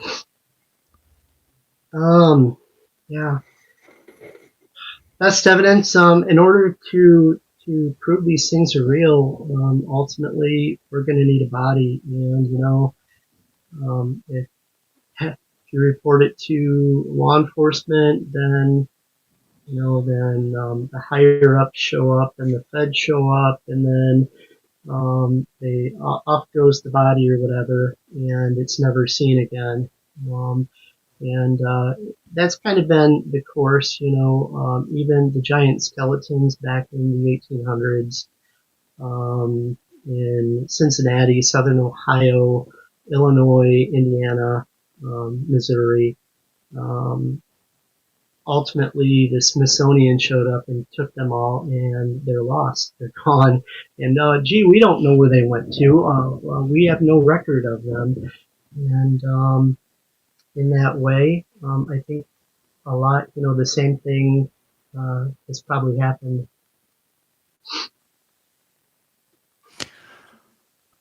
Excuse me. Do you feel that there is evidence, so that's good, because you didn't really answer my question. I didn't. Let me circle. Let me circle back to that, Doug. I just want to know, what do you think the best evidence we have now is? What do we have right now that is the best evidence? Okay. Photographic evidence, and I'm a digital image expert, can be problematic. Of course, since AI has come around, it's even tougher to delineate what's real and what's not. I recently had a fairly a very credible researcher from Kentucky come to me with some images. Wow, we got it. We got the evidence.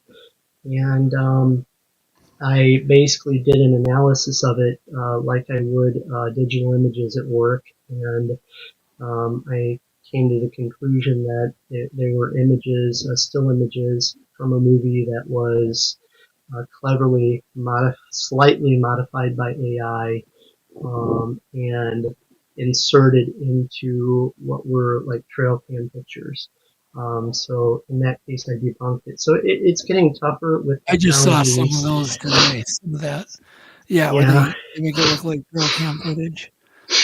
Pretty. So ultimately, we need DNA. We need some flesh and blood. We need video evidence, and we need credible witnesses. Just not one. We need an event where there's 50 witnesses, and we need a nexus. We need a convergence of all of that to happen at once. So it is indisputable. And you know, if you get evidence of such a creature, I would divide the evidence and send it to several different places so that when the people show up to take it and confiscate it, that they don't get all of it. So that's my thought on that. But it would take the convergence of all that stuff to prove beyond the shadow of a doubt. And even then, there's like 15 billionaires that own all of the media and everything that we see, everything that is fed to us, Doug, Jeff. So they can control what we see. And, you know, even if such an incident did happen, it would be very difficult for it to even see the light of day. Interesting. I was going to ask you, David, do you have a microphone on? Or are you wearing a microphone? No. Right now it's on my my okay. webcam. I was just checking. A microphone for the yeah. No, I'm not mic'd up or anything. So we had a bit of a challenge getting it set up. Yeah. Okay. We did some technical issues with some new hardware that basically it blocked all of the audio ports and everything. So it was a challenge, and I'll it's something to fix later. That's why we always try to do camera and mic checks because man, it's not so easy. Live stuff's tough. Okay, you never know. So what's the best evidence? Physical evidence. That's what I'm talking about. Physical. Like, mentioned photographic, and obviously the Patterson footage. But what do you think is the best physical evidence that we have right now? DNA samples, because those can be checked versus known species and unknown species. And if you have some unknown DNA, maybe we need to start looking for other species that we don't exist. And you know, like the late great Dr. Meldrum, very much a Gigantopithecus guy. Other people leaned more towards like the interdimensional. Some people towards paranormal. Other people towards psychic, type animal or entity or whatever you want to call it. But I think ultimately DNA of an unknown species is going to help solve this riddle. Yeah. Yeah, no, I agree. It's, you know, good things are coming as the price keeps coming down. We just spent a bunch of money this last week on DNA, and it's still really expensive. Don't get me wrong. You know, if you don't think 10 or 20,000 is not, well, it is. But back 5 years ago, it would have been $300,000 for a. Yeah, that's exactly right. For all these. I see the the post down below about Russell Accord. Yeah, love Oh, Russell. yeah. He's a great guy. Yeah. He's the real deal. I spent some time with him and took very close note of his tattoos, his military tattoos, because they tell a story. And I did some research on him, and very much he is who and what he says he is. So he, in my opinion, has a lot of credibility. Yeah. No, I like Russell. I like him a lot. Great guy too. Just a wonderful person. Wonderful person. I got to hang out with him a little bit this summer, or fall, I should say. Yeah. As Jeff did. So, okay. What do we need to do to encourage getting the government to I mean, they're doing it with the UAP thing. It's kind of a self-fulfilling prophecy. The more whistleblowers you get, the more you're going to get. And there, at this point, as far as I know, there has not been one government hearing. There hasn't been anything on the Bigfoot mystery. What would it take? I mean, what do they have to get? Do they have to hire? Does everybody have to get together, pull their money, and get a lobbyist? That's what they did with the UAP. Yeah, lobbyists certainly help. Lobbyists certainly help. And for the UFOs, I forget the guy's name, but he was a representative out of Arizona who brought it to the floor of the House, I believe. So it's going to take something like that. But make no mistake, the information that's really good about it, they're going to clutch it very close to them and not let go. They're going to hold on to it as long as they can. And quite frankly, if these things were,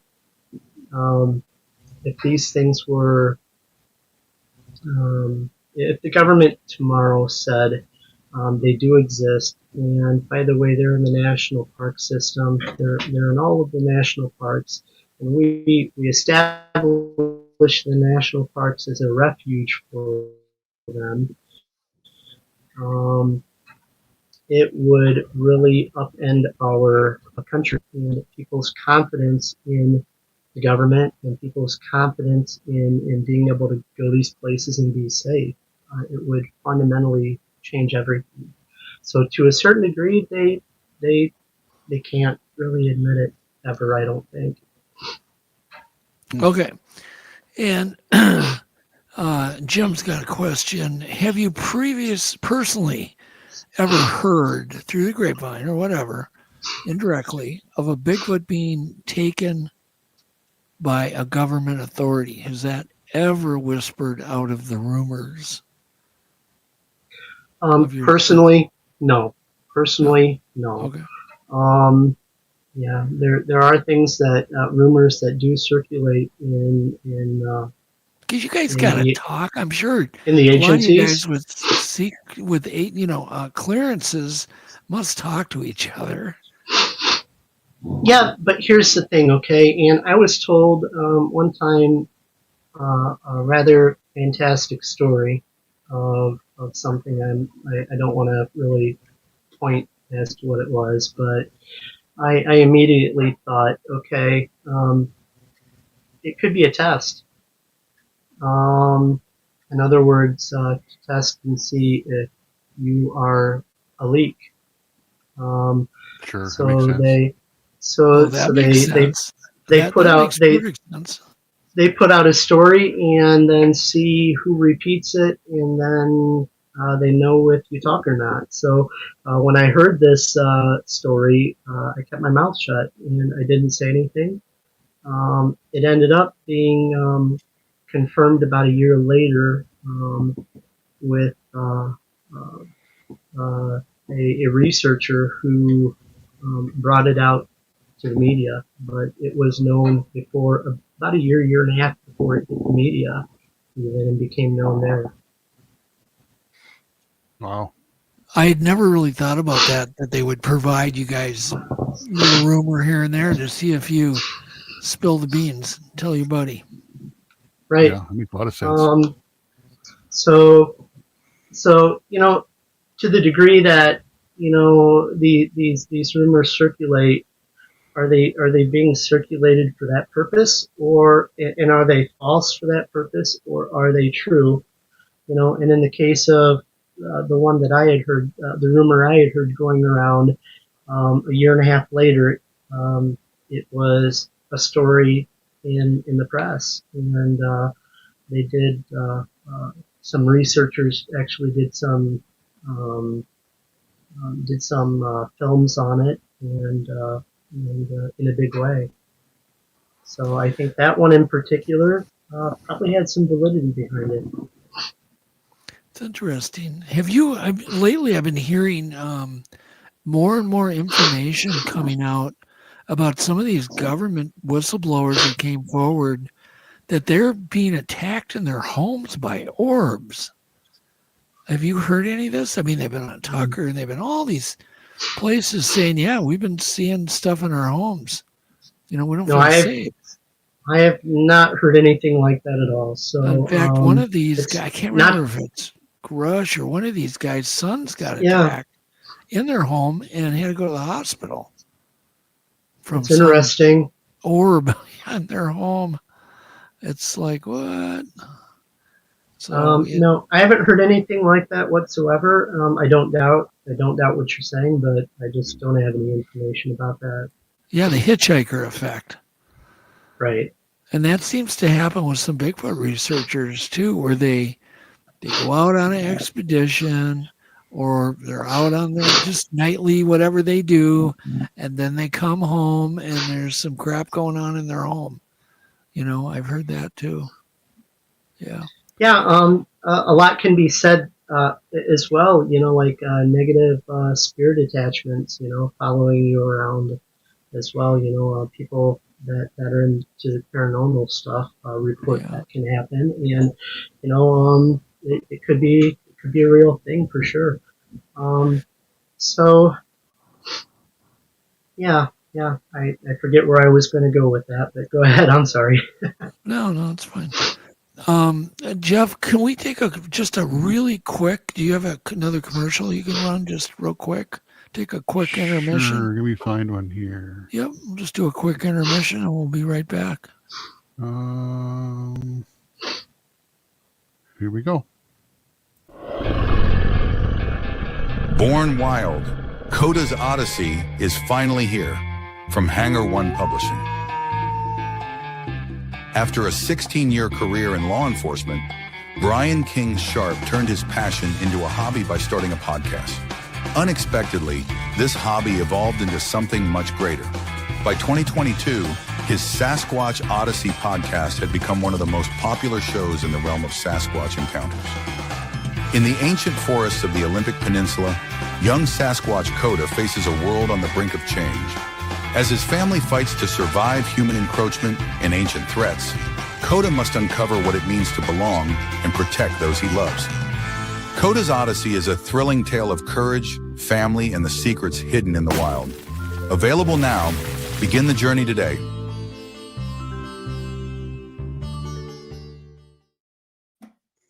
And we're back. We are back. Great. So what in the world do you hear about that's not classified, but that you might have a little special aspect to? You know what I mean? A little up on it because you're in law enforcement. Is there anything you heard that's shocking? There's got to be, something that's not classified that you can talk about.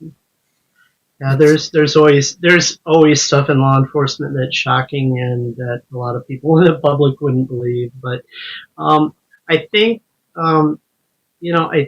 right now might be a good time to talk about reports that are made to the police and perfect time.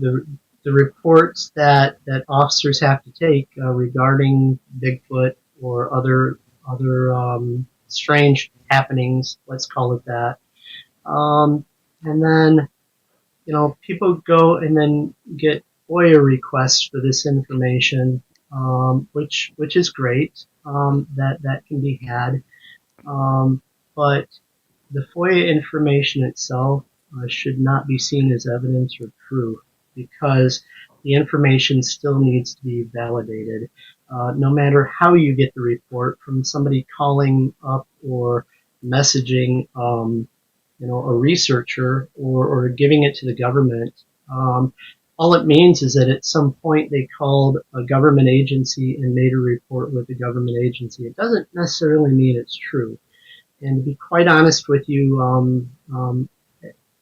I'm sure you have had hoaxes called into the police, and the police, they get it, and then the sergeant says, yeah, we got this report. Yeah, let's send the rookie out to take this report. Why? Because he's the rookie, and you get messed with when you're the rookie. So they'll do that on purpose. So they do that on purpose. Yeah, and then you go out to this report, and you're like, okay, so how seriously should I treat this, and do they actually expect me to write up a report? And they do that not just with Bigfoot, but other things as well. And it's part of being a rookie. They do that to you. So, these FOIA requests, some of the reports could be true. Some might have been obtained, just as the result of, let's send the rookie out. Let's send the rookie out. Let's send the new guy out. They do that to you, but they need to be validated. The information still needs to be investigated and validated. Just because it comes back as a FOIA request doesn't mean the information is true, factual, and evidentiary. Police get hoax calls all the time. So anyway, what was the other part of your? Do they really though?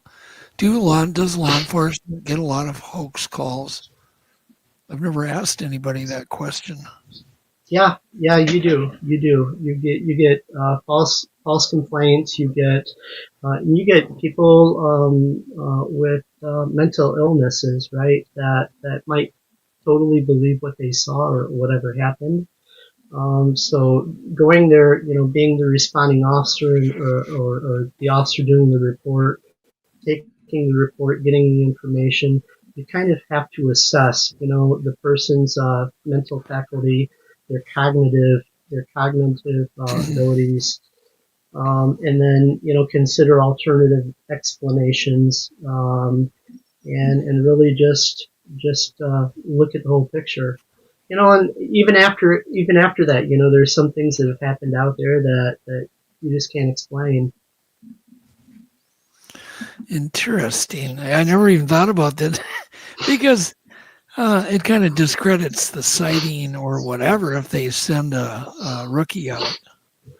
That's kind of crazy. By the way, David, if you're coming, I've had this happen to me twice. You're coming down with a cold. You have a camera switch. You can cut your camera. You can cut your mic. You can blow your nose and come right back. Don't worry about it. Thank you. We all get colds. It's that season. It's that time of year for sinuses. So yeah, thank you. Whatever. Yeah. Well, just take care of yourself. Don't worry about it. This is it sucks. It's a live show, but man, I've had to do this cold with the flu, with colds. Yep. Yeah. So don't worry about it. Okay. So somebody had a question, and it was about, have you ever heard a report of somebody hitting a Bigfoot with a car or a vehicle? I have, but I don't know if you have. No, I have not. Where the police departments I worked at were cities. That's more akin to like the sheriff's department, more of a local thing, right? State police, where they go out into the highways that go out into the woods, stuff like that. I'm in Michigan. I don't know if you knew or not, but I'm in Michigan, and I've spent probably since 2014. I spend a lot of time in northern Michigan and in the Upper Peninsula in the woods. I hike, backpack, camp, off-grid, and research in the woods at night. A lot of times even alone. I've run across bear. Probably the last 4 times I've been up north out in the woods, wilderness state park, and There's cats out there. I've reported mountain lions. And, the bears don't really, don't scare me much. The cats, they will, if they're hungry, they will stalk you and they will attack you if they're hungry. They are much more of a concern. Michigan is wrought with cougars. There's a It lot is. of cougars in Michigan. I saw one near Escanaba on the road. Yep. It was amazing. It was the first cougar I'd ever seen. It was like, whoa, it was Michigan. And large ones at that. But, that doesn't... The bears in the woods, they don't scare me. Cats, okay, a little bit. Not even Bigfoot, but what really scares me in the woods is the guy in the clown suit with the axe. That's what really scares me in the woods. Exactly. Yeah, you and everybody. Yeah. So, have you had any kind of personal experience with a Bigfoot? Anything? Yeah, in 2018, that's actually how I met Val Zavala from Michigan Bigfoot Report and Data. Sure. I was traveling back home near Ann Arbor, Michigan, and it was late. It was November, probably about this time of year, actually, and I was driving. It was dark at night. It was about 11:30 at night, and I took a side road I usually wouldn't have taken. Why? I don't know. I ended up on this road, but it was. I turned on this road, and you go down roads, and you have people like with barn lights on and house lights on and stuff. Everything was just dark, and it just seemed like I drove off of the page of reality somehow into this other place, and it was. There was a little bit of night light peeking in through the trees, so things were backlit just a little bit. But I went down this road and I passed houses and then a line of trees, and there was a house and there was a tree. It was probably about 60 feet from the road, and next to this tree, something was standing there. It was between 7 and 8 feet tall. It had no neck. It was darker and black. And whatever it was, its arms hung down almost to its knees. And it had blazing red eyes. And those eyes, it was terrifying. It's like it penetrated, it's like it was projecting fear onto me that was not my own. I had been a street cop for 10 years. I'd been in car chases. I'd been in bar fights with bike gangs, and heck, I've even been shot at. But it was really terrifying. And it took about 20 seconds for me to register what I just saw. And I was down the road. I didn't fall asleep. I would have wrecked the car. It took about 20 seconds, and for me even to register what I just saw. And then I came up to a T in the road. The road dead ended, and I had is sitting there at the sign, and I'm deciding, whether I should go back or not. And I decided, maybe I should count my blessings and just keep going, because if I go back, I don't know what's going to happen. But I know what I saw. I saw what I saw. I know what I saw. It was not a hallucination. It was not a dream. Nothing like that. And I can't explain what it was, but I know what I saw. And after that, I had reached out to Val Zavala and talked to him, and we've had a very good friendship ever since. He's a very good man. Yeah, he is. Well, you're my top, Doug. There you go. Yep. Was there any eye shine? Did you notice? No eye shine. It was like almost bioluminescent. It was. Oh, really? It was blazing red, almost like I think, I in researching I saw images of Momo the Missouri Monster, and it seemed to be a lot like that. And Really? Literally, they were blazing red eyes. And like I can't explain. I can't explain it. Like taillights on a car that bright? Yeah, that bright. Wow. And, Like no mistaken, this is not a reflection. They're creating Nope. light through their eyes. There was Wow. there was nothing there to reflect. There was nothing. It was in the middle of a yard, and I don't think it could have been anything lighted. I did not see any movement. So there's always the thing of it being a stationary object that I had misidentified, but I don't think so. It was a 3D. It was a three-dimensional object. It was a 3D thing, and it looked alive. Again, it was backlit against the night sky, and it was darker than black, almost like it was sucking in the light. Like black, But- like Vanta Black. What do they call that? Vanta Black, where it's Yeah. The like black is black. blacker than black. Right, exactly. So, I don't know what it was. I know what happened though. And as a cop, you see things. A lot of cops see things out there that they can't explain, and you don't talk about it. You see, like people that see UFOs and stuff in law enforcement. You tell anybody anything like that, your career's over basically. So there's a lot of cops out there that have a lot of stories as to things that they've seen in their careers that are pretty fantastic that they can't explain.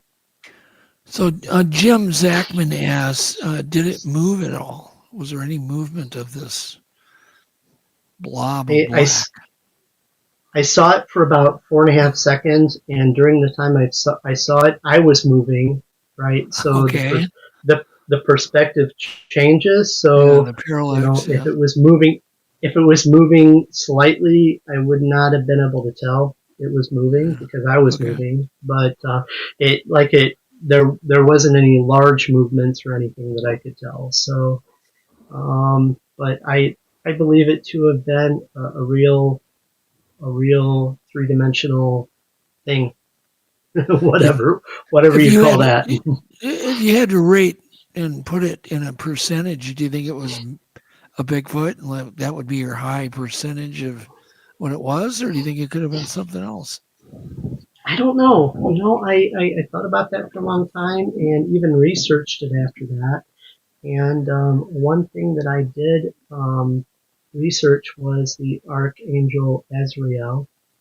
And descriptions that are given to different things like that, and to think maybe it was paranormal, as much if not more than physical. And I think it was physical. Coming right back to it, I think it was physical. It's pretty crazy. Now, I know you sent Jeff some materials. I don't even know. We hadn't even had time to even find out what you sent. Jeff? Yeah, I didn't get it. It's on my phone here. I didn't get it all uploaded. Oh, okay. What I've got here though, what I'd love to talk about is the Denisovan stuff. If you can, talk, that's pretty interesting. Yeah, it's share your theory about the Denisovans. Yeah, it's really interesting. And if you can pull up any of those slides, I don't know. I know I was trying to send them to you after we dealt with our tech issues and everything, but yeah, I got them on my phone. I didn't have time to get them all up onto my computer here, yeah, but I got some. That's okay. That's okay. We'll go with what we got, right? So,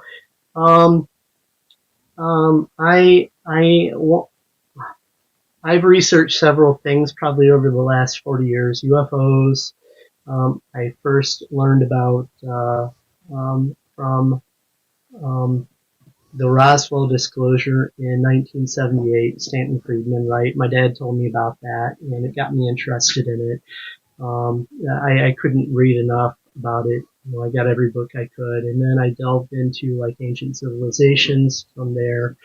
I found a really amazing book. It was called Atlantis, the Antediluvian World by Ignatius Donnelly. I believe it was in 1892 something, the late 1800s, which is an amazing book. It's not so much about Atlantis, but it's about the theory that there was a previous civilization, and Ignatius Donnelly goes in and very convincingly makes arguments as to megalithic structures all around the world being similar, like pyramids, languages being similar, words and languages from parts of the other sides of the world being similar, all the way down to cerealogy, which is the study of crops, and the fact that crops have been engineered that would have taken tens, if not hundreds of thousands of years. So, and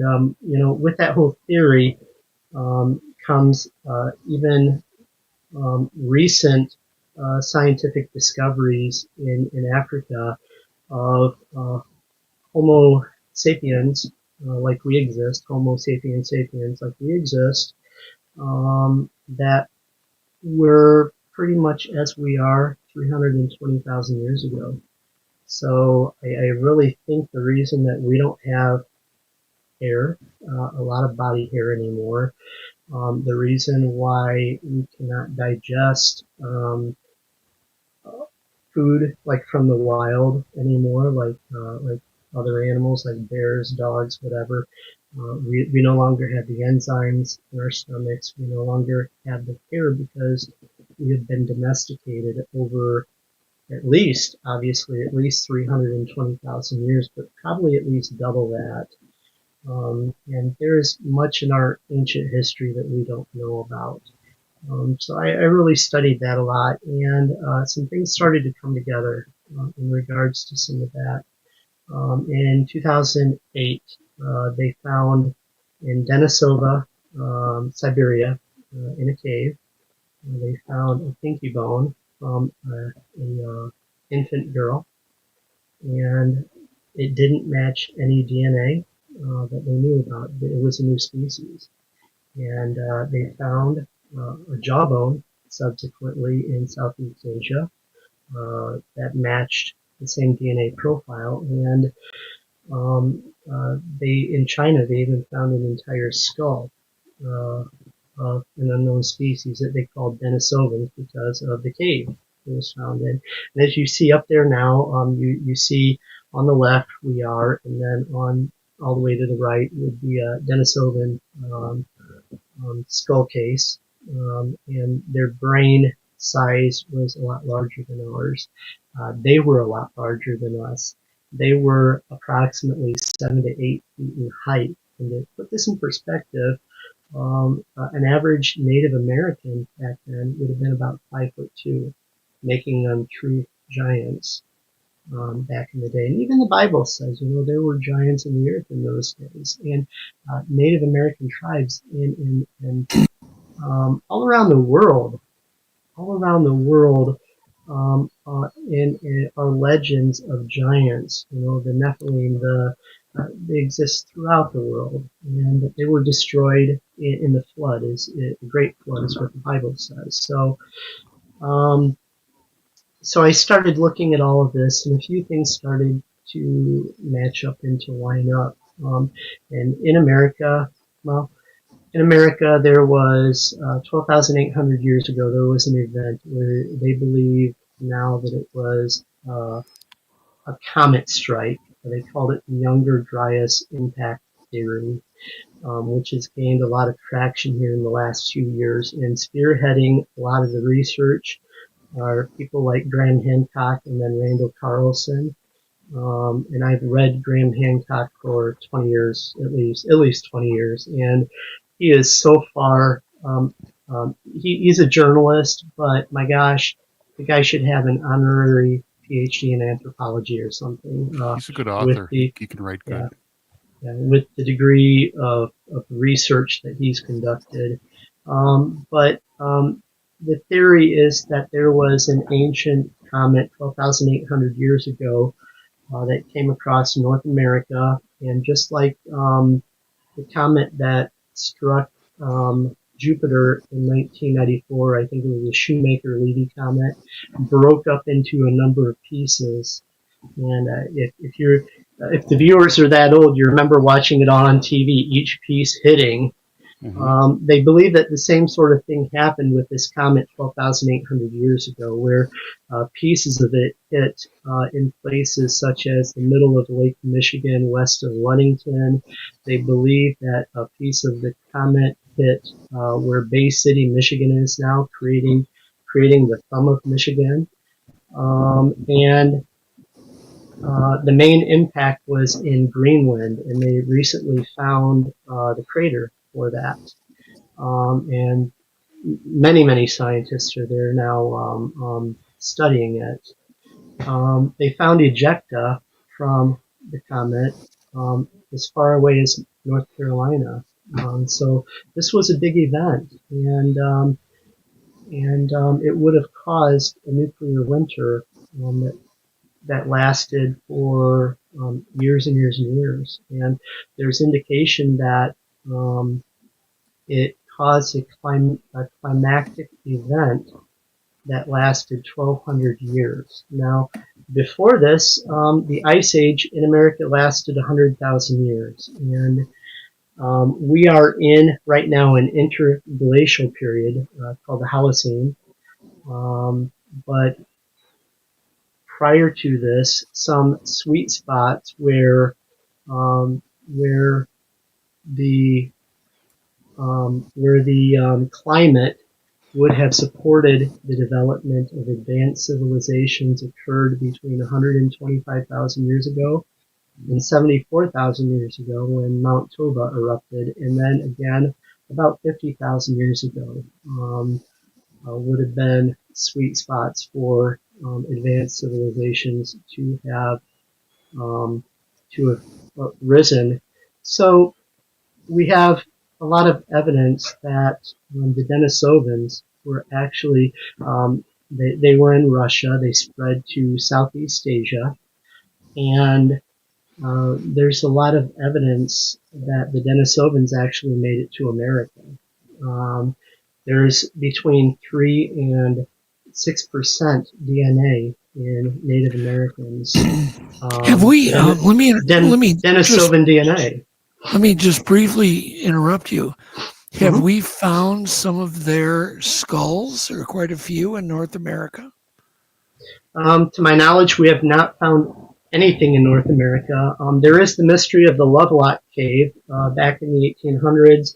The Native Americans, that's the red-haired giants. The red-haired giants. They're at war with the red-haired giants, and they chased the last one into a cave in Lovelock, Texas, I believe it was, and burnt the cave and killed the giant. And apparently, one of the Native Americans had passed down to them a garment made with red hair woven into the garment. Yeah, that is in Native American lore and history. But as far as any bones in America, no. But what we do have in the 1800s, we have stories in the newspapers that giant skeletons were uncovered all over southern Ohio, Cincinnati, southern Indiana, Missouri, and they were found quite regularly. But the Smithsonian always came in and took them, and never to be heard from again. Now, in terms of them getting to America, to the Americas, there's the Clovis First theory, which means that they came over the Bering Strait land bridge, but the DNA would indicate that they ended up in Panama and in Peru before that, and they likely came through Mexico to southern United States. And just before this Younger Dryas event happened, these Denisovans that were 7 and 8 feet tall were all over North America, and they were, I believe they were one and the same as the Clovis culture and the Folsom cultures. And so we have the comet impact, okay, and we have places like the Serpent Mound in Ohio. Okay, if you look at the Laurentide ice sheet, it extended just past Columbus, Ohio. Okay, so the Serpent Mound stood right on the edge of the ice sheet. And more so than that, the Serpent Mound is located within a 300 million year old meteor crater. And how did they know about that? But the Serpent Mound is pointed directly towards Lake Michigan, and I believe they say the Adena culture made it. I believe it goes way beyond that, and they've radiocarbon dated it and everything. And obviously, I've been to it several times, and it's only about 3 feet high, and obviously it's been rebuilt several times. But it's pointed towards Lake Michigan, and I believe that it is it commemorates the Younger Dryas impact event that occurred in Michigan with part of the comet. And that if you look at the serpent mound, it's a serpent, and it has an egg in its mouth, and then you see the serpent's body. I believe that the egg in the mouth of the serpent is the comet, and then the rest of the body of the serpent is actually the tail of the comet that is being depicted. So at the top you see the egg, and at the bottom you see, you see the rest of the tail of the comet. And I ran the distance. It was about 320 miles away. It would have been a spectacular thing to see such an impact. They could have been knocked off their feet by the air blast. But at the very least, the sky glowed for days. The ejecta came down around them. It was a significant event. I believe that this is what the Serpent Mound is depicting.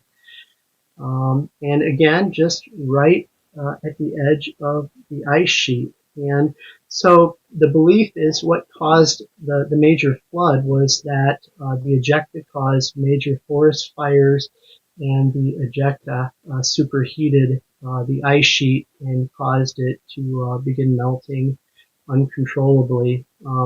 And after the event, there is evidence that people had to seek shelter for like 1,200 years. And we run into places like Göbekli Tepe in Turkey that tells us of such a catastrophe 12,800 years ago did occur. And they actually have something that's called a vulture stone. I think it's Pillar 43 that has the star alignments that is basically a date stamp as to when this happened.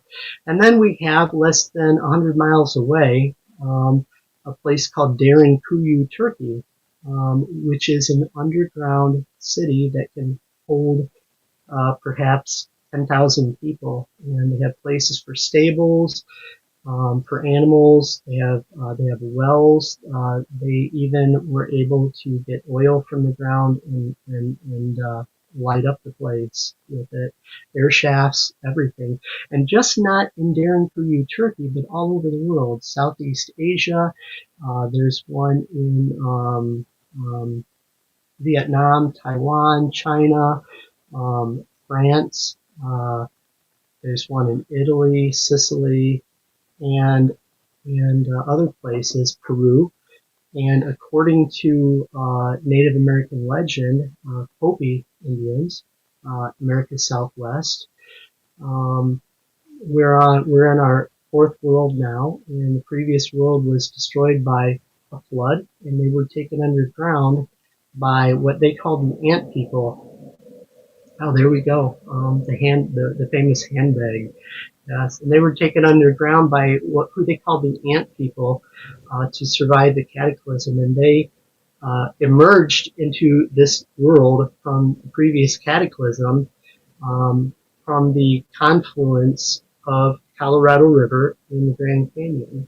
And it's very coincidental that that part of the Grand Canyon now is off limits. And there was a gentleman by the name of G.E. Kincaid in the early 1900s that had gone to Grand Canyon, and he was prospecting for gold before the government made the area off limits and found a very large cave system. He reported like Egyptian artifacts there and writing that he didn't know what civilization it belonged to, but then the government made everything off limits. But okay, so we have that going on. We have evidence that the Denisovans were in fact in the United States in places like White Sands. Right, there's footprints there that are fossilized. I believe they're 22,000 years old. So the Younger Dryas event made all of the megafauna being large animals, go extinct, such as the woolly mammoth, such as the saber-toothed tiger, the giant ground sloth, the short-nosed bear, and others go extinct, as well as the Clovis people almost went entirely extinct. There's one of the slides that shows the dispersal of the Folsom and Clovis people who were all over the United States, Midwest, and East. And after the event, it's believed that they all moved southwest to get away from the catastrophe, and they had all but died out. But what if here we have a species, the Denisovans. We can show through their DNA that they were here. They were 7 to 8 feet tall. They were probably just as hairy as Neanderthals, Homo floresiensis, or other such species, and they had big feet. So, as a criminal investigator, retired. To me, Denisovans would be a suspect that I cannot rule out. I certainly think, let me interrupt just for a second. I think that's what Jeff Meldrum had kind of turned to also, a similar theory. I don't know if he talked about it publicly. Maybe he did. But he was kind of edging towards the same theory.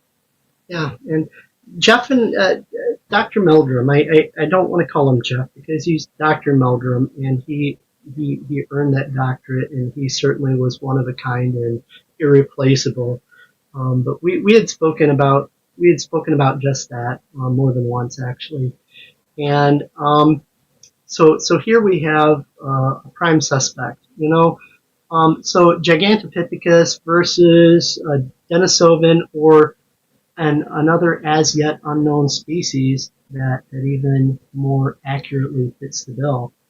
And aren't we all, biologically speaking, aren't we all into the primate family? So, and people who have had Bigfoot encounters, a lot of times they come back and they say this thing looked very, very human, which would fit the Denisovan theory.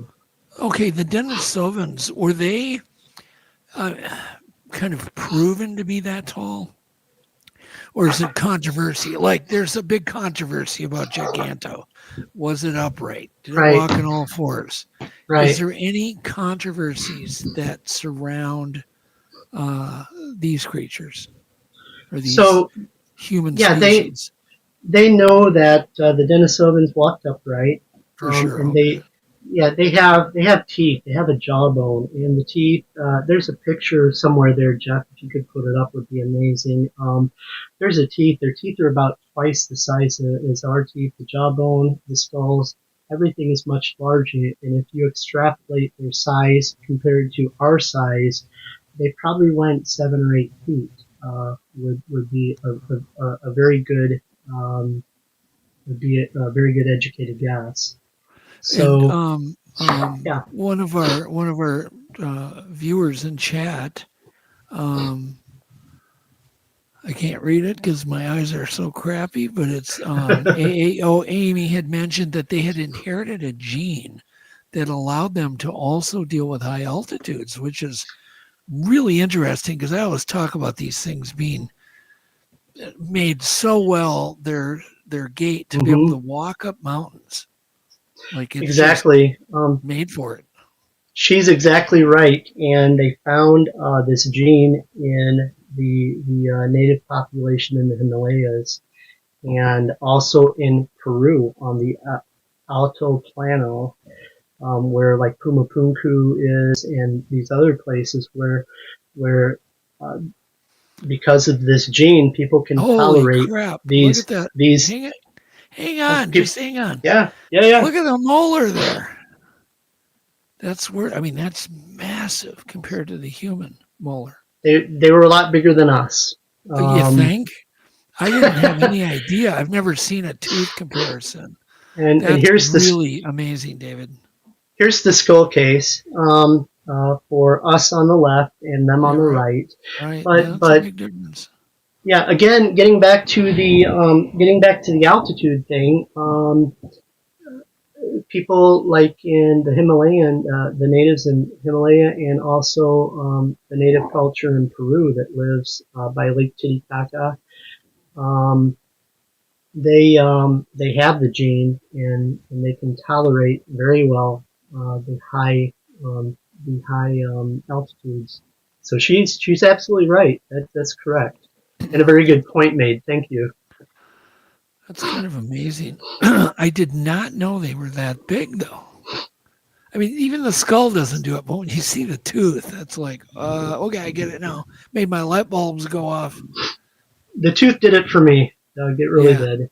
Yeah. Now, this is just a theory, the same as Gigantopithecus or the portal theory, the interdimensional theory. It's just another theory, but I believe they all deserve serious scientific inquiry and study, legitimate study. So I have a question. I need to ask you because if I forget it, I'm going to kick myself. Have we extracted ancient DNA from any of these teeth or any of the fossils left by these very large hominids? Yes, we have the DNA, and again, the DNA. Okay. So is it in the gen bank? Because what I'm getting at is maybe we can compare. Because I'm doing a bunch of DNA studies right now. Yeah. Maybe that can be compared to this creature. So I'm taking big notes here. I have spoken to a Ph.D. doctor who has run supposed, alleged, suspected, and you say that not because you're doubting the credibility of the witnesses or the evidence. You say it's suspected until you can positively identify it, right? Scientifically, that's what you do. It's just language, but this doctor has run suspected DNA that would come back with markers that did or did not match Denisovan. So, and some of it came back to indicate that the DNA that the doctor retrieved did not contain Denisovan DNA. And I can't wait for the date until some of these samples that are retrieved match the Denisovan DNA. And what we do know about the Denisovans, they spread throughout Siberia to Southeast Asia, Indonesia, and the Indonesians made their way to Easter Island, and all of those islands in Micronesia, and then the DNA indicates that they made their way to Panama, where there is a large amount of Denisovan DNA in natives there who are called the Kuna Indians. And I've been to Panama on the military plan, and you can go see the Kuna Indians. You buy stuff from them. They're really cool people, and but the natives in Peru as well. And for the whole Clovis first theory, and I measured the distances, right? To go from Shanghai, Southeast state, just as a point, from Shanghai to go up to Alaska and then come back down to Arizona and Clovis, New Mexico, would have been about like 9,000 miles, right? And you would have to go between the two ice sheets, is how they think they got there, at a point where the two ice sheets started melting and they could get between the two. But to me, it's a lot more likely that they sailed eastward from Micronesia and Easter Island and places like that, and So you're talking. they landed Okay. in Panama and in South America, and they made their way north through Mexico. And But that's you're how they talking got about to the Clovis. Americas. But you're talking about Clovis, not. Denisovans. I'm talking about Denisovans. Well, you are. Okay. So you're talking about advanced tool use, advanced equipment, making equipment. Bigfoot is not known and, like never reported ever with any tool use. Exactly. And what I can tell you, there's a few slides there, Jeff, where the Chinese had an entire Denisovan skull that sat on a shelf, and they didn't know what it was until like a few years ago. But they had retrieved a bracelet that looks maybe a jade-looking bracelet that was made, and then another artifact that actually was drilled out, and it looks like a precision drill. So they had tool usage, and of course, Bigfoot reports do not have reports of such sophistication. But Right. here's the crux of the whole theory, Doug, is that we had the Younger Dryas impact event, and we know the Clovis culture was wiped out. So if the Clovis were in fact Denisovans, they almost went extinct. Maybe a few of them lived. They lost their culture, they lost their knowledge, and they even lost their language. And they ended up being feral people living in the woods, and they have survived that way since. And there's a picture of a guy that was found in the 1800s. If I could get his name here really, really quick. But David, this is as good of a theory, of course, as I've ever heard. It's a great theory. It does fit. There's certainly their physical attributes fit really, really well.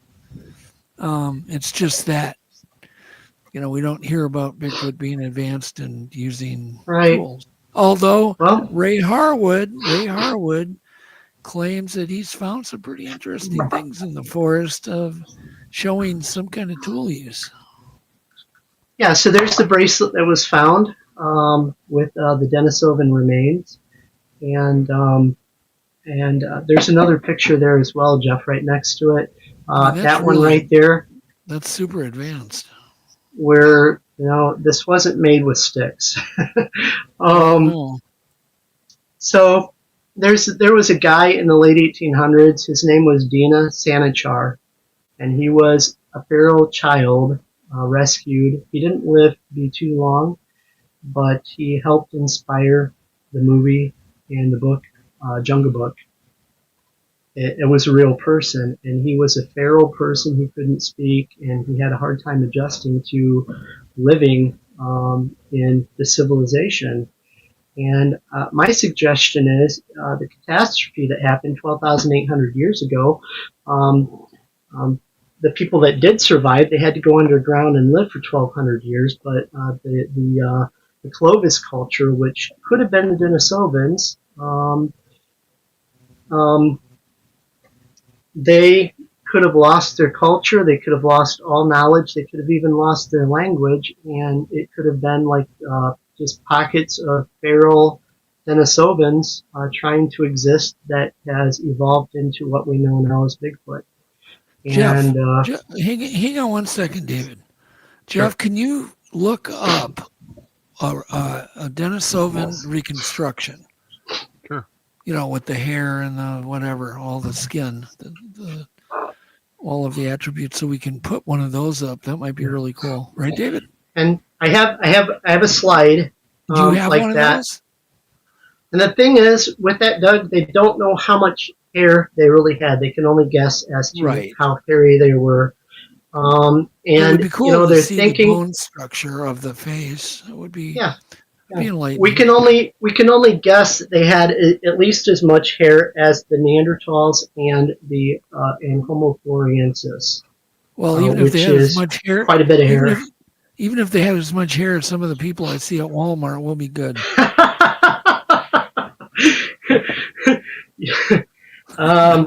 I got nothing to respond to that.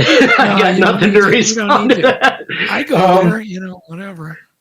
So I think the theory is as good as any other theory. Yeah, it is, absolutely. And they all are worthy of scientific inquiry. They are all worthy they are all worthy of consideration. And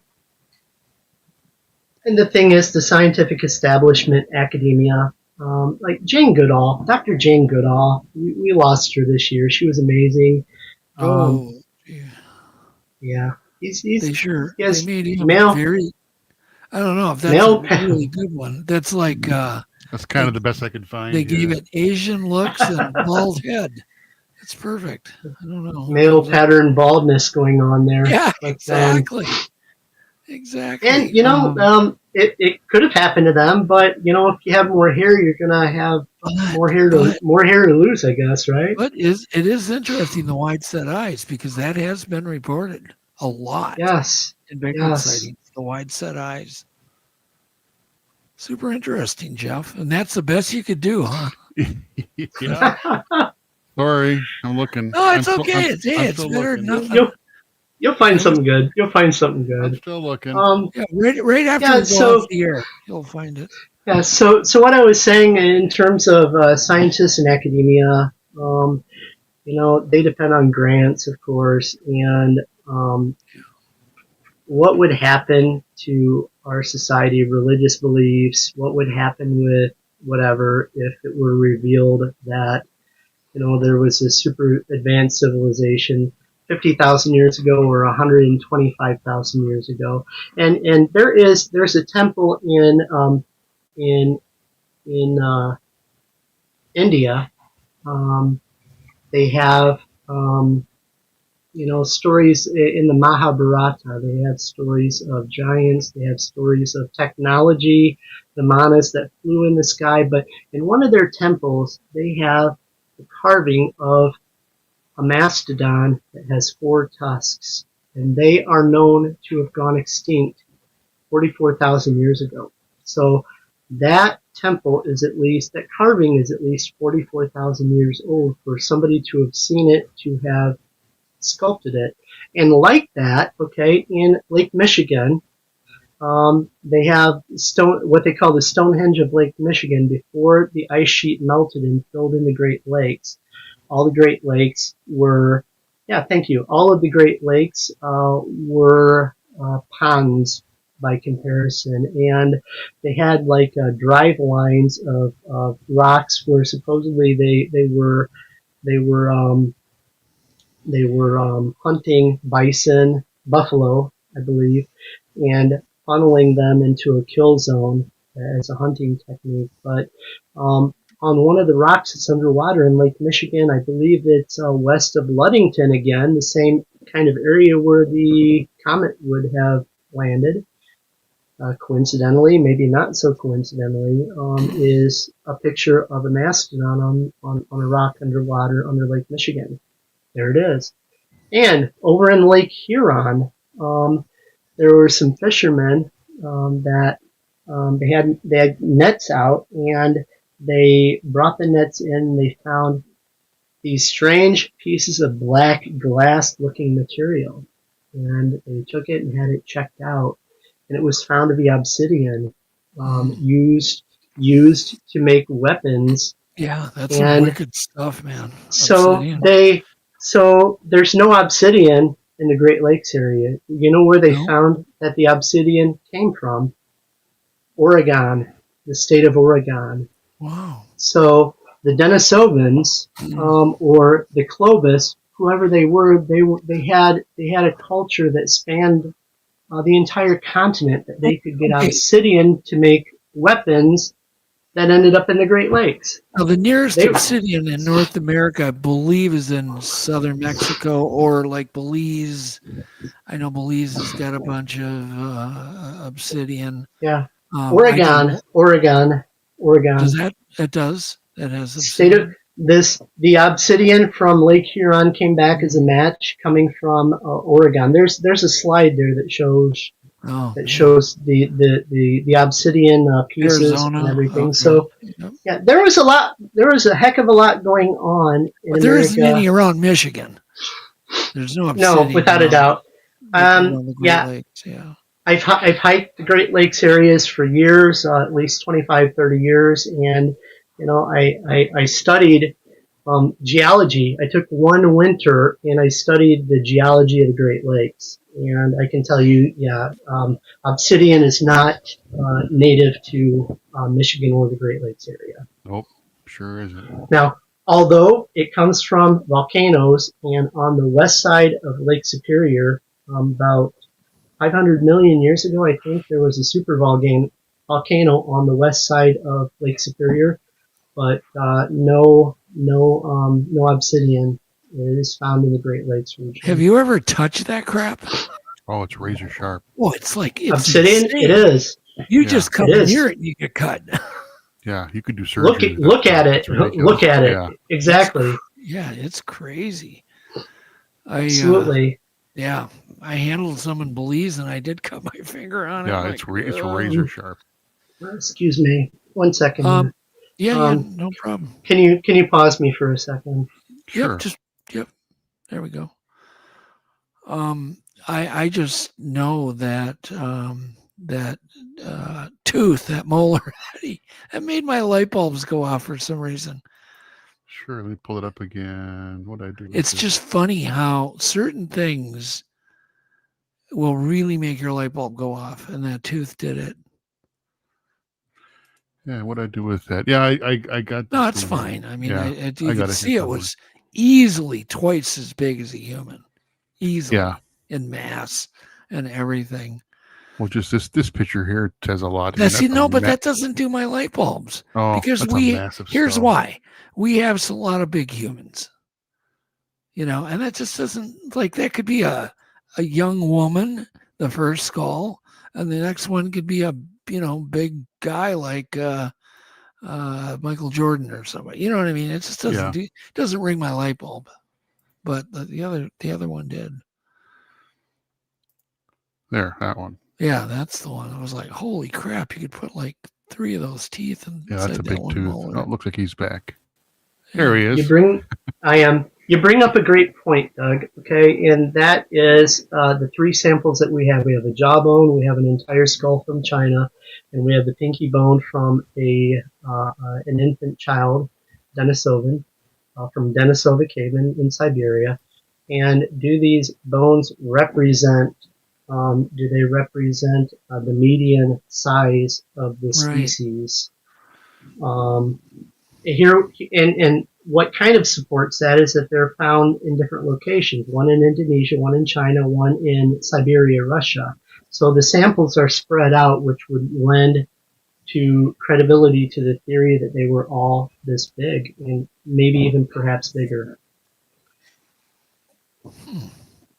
Another point that I really thought was good that Verax made, he said that since there's none of these Denisovan skulls found in North America, we haven't found any Bigfoot skulls either. Maybe it's just, in other words, if they could stay hidden and live here without finding bone evidence, then maybe Bigfoot, the modern Bigfoot, there's no reason that there would be bones of a Bigfoot either that we would just find. Bones and fossils are not easy to find because most of all of North America, bones disappear. There's no correct climate for fossilizing bones.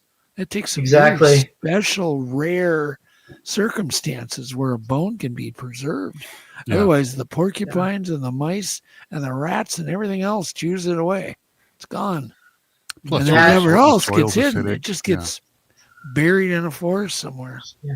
That's exactly correct. And, for just think about other things that die in the woods, nature disposes of the bones fairly quickly, within the matter of a few weeks. So, yeah, it's gone. And unless you're there right away, and you're talking about millions and millions of acres, that you need to find this one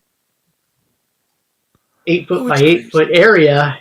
Did you ever see that footage I did where I took a deer, cabled it down, like with cable so a predator couldn't drag it off, and then put a time-lapse camera on it, on a deer carcass, to see how long it would take to disappear in the forest? Did you ever see that footage I did? I have not seen that footage of yours, but they did show us, and I have worked on a few homicide cases when I was an agent.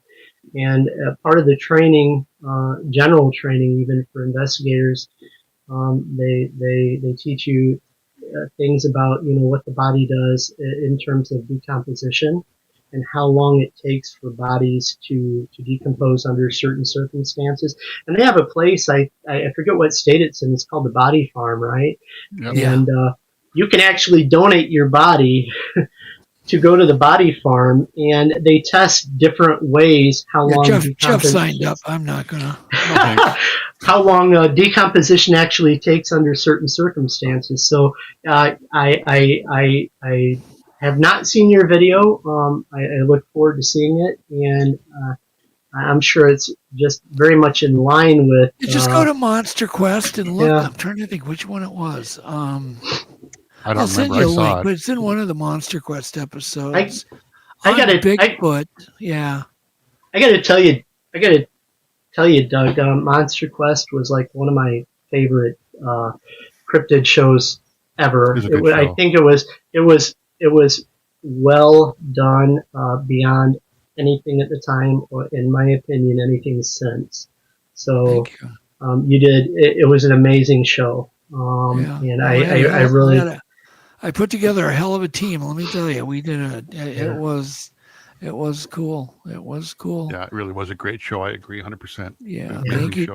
So thank you, David. I appreciate it. And it's still teaching people, right? Yeah, absolutely. You can still watch it on YouTube and whatever. It's on Prime right now. Oh, it is. Yeah, Prime. It's on Prime right now. Yep. Still one of my favorites, but yeah. Yeah, good stuff. It'd be great if you could find out what show's got that deer, but it's crazy. I mean, the first, the maggots get inside and they eat it from the inside out, and then the skin starts getting eaten away by stuff, and then the bones start getting dragged away by little rats and mice, and they chew it for the calcium. It's food. The bones are food for a lot of animals. It's absolutely where they get certain nutrition. And so I know for a fact that never bothers me, the argument. Why don't we find bones? Why don't we find bones? It's not a strong argument. It's not. Or why don't we find fossils? In fact, I come back sometimes and I go, okay, believe it or not, we have fossil evidence of a giant ape that lived in Asia, Giganto. And I'm not saying that's a Bigfoot, but we do have fossil evidence of a giant ape that lived in Asia and that may have crossed the land bridge, had access to it. But we don't have any fossil evidence of white-tailed deer, buffaloes. We don't. There's a lot of black animals. Bears. Right. We have none. Right. So in a way, you could say we have more fossil evidence of Bigfoot and none of any modern animal. The episode with the decomposing deer is season 1, episode 9, on the swamp beast. What the skunk? It's a skunk ape episode. Really? I yep. Remember season 1, episode 9. Yeah, I guess. According to Grok, I asked Grok. That's a Grok. Oh, excuse me for a second. Excuse me for a second, gentlemen. Yeah. I'll be right back. Yeah, sure. No problem. So yeah, I think it was because Peggy Callahan helped, and that's up at the Carlos Avery. And no, I don't think that was. I think Grok's wrong. Could be. Grok was hallucinating. It could be. It said it was a time-lapse experiment on a deer carcass in swamp conditions. That could be right. I'll have to check it out. Can you type that up? Put it in the comments so people can check and see if Grok is wrong. Put what in the comments? The episode numbers. Oh. Season and episode 1. number. Typing that in right now. Season 1. Thanks, Sly Fox. What the heck happened to Buttworm? He just disappeared on us. Give Buttworm 2 demerits. Unless he's there in the background snoozing. There we go. Yep, there we go. Yep, I see it. Thank you. Mm-hmm. Yeah. Again, this is according to Grok. I just asked Grok. I swear to God, we did it in a Minnesota show, but in other words, we did. I know we did the experiment in Minnesota. We did not do it in Florida. That I know. So I don't think I would have put it in a Florida show. I just wouldn't have. My brain don't work that way. I'm not disconnected like that. Pretty linear. Well, I asked it again. Yes, it's positive. It says, yeah. I said, are you sure? Was there one in Minnesota? I said, yes, I'm sure. It's definitively episode 9, season 1. The team sets up a controlled time-lapse experiment with a fresh deer carcass to demonstrate. Now, how in the hell would AI know that? Because AI cannot watch video. That said, there is a decomposing deer featured in a Minnesota film segment of another episode, season 1, episode 4, Mutant Canine. Okay. We might have repeated that as like footage on a later show. Okay. So that's now it makes so sometimes we did that. If we had another reason to use that footage again and get double duty out of it, we would have done that. Yes, that's possible. But I did it for a Minnesota show. Excuse me. So that was season 1. It's really fascinating. Episode 4, Mutant Canine. It's about dire wolf-like mutants in Maine and Minnesota. I remember that. I think Grok is hallucinating. Could very well be. As usual. I don't use Grok. That's my favorite. That's why I seem to get the best results with that, most accurate results. I'll have to pitch my chat GPT 5 against your Grok and see what happens. Well, I have no dog in the fight. I just get more. Does Grok talk to you, or it's just type? It would. I think if I turned it on, I don't have that. I don't turn that on. I just type. I just type it in. Yeah, but I've had more. But I don't trust.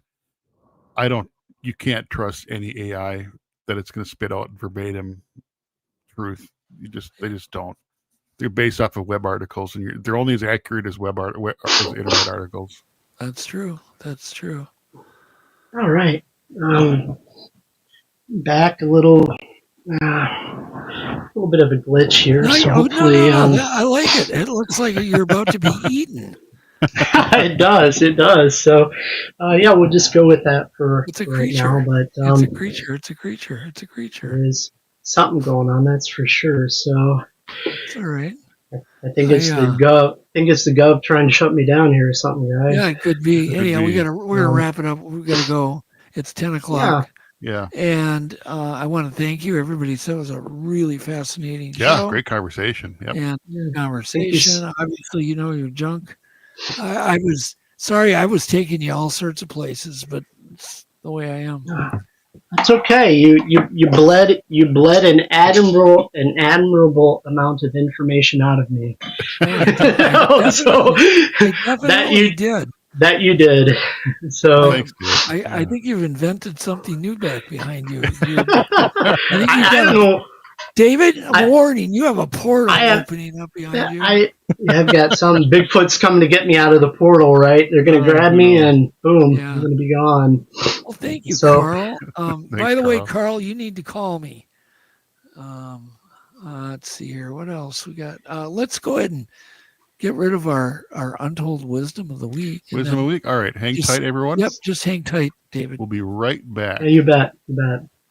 It's now time for Untold Radio AM Wisdom of the Week. The forest keeps its secrets, but it always leaves clues for those patient enough to notice them.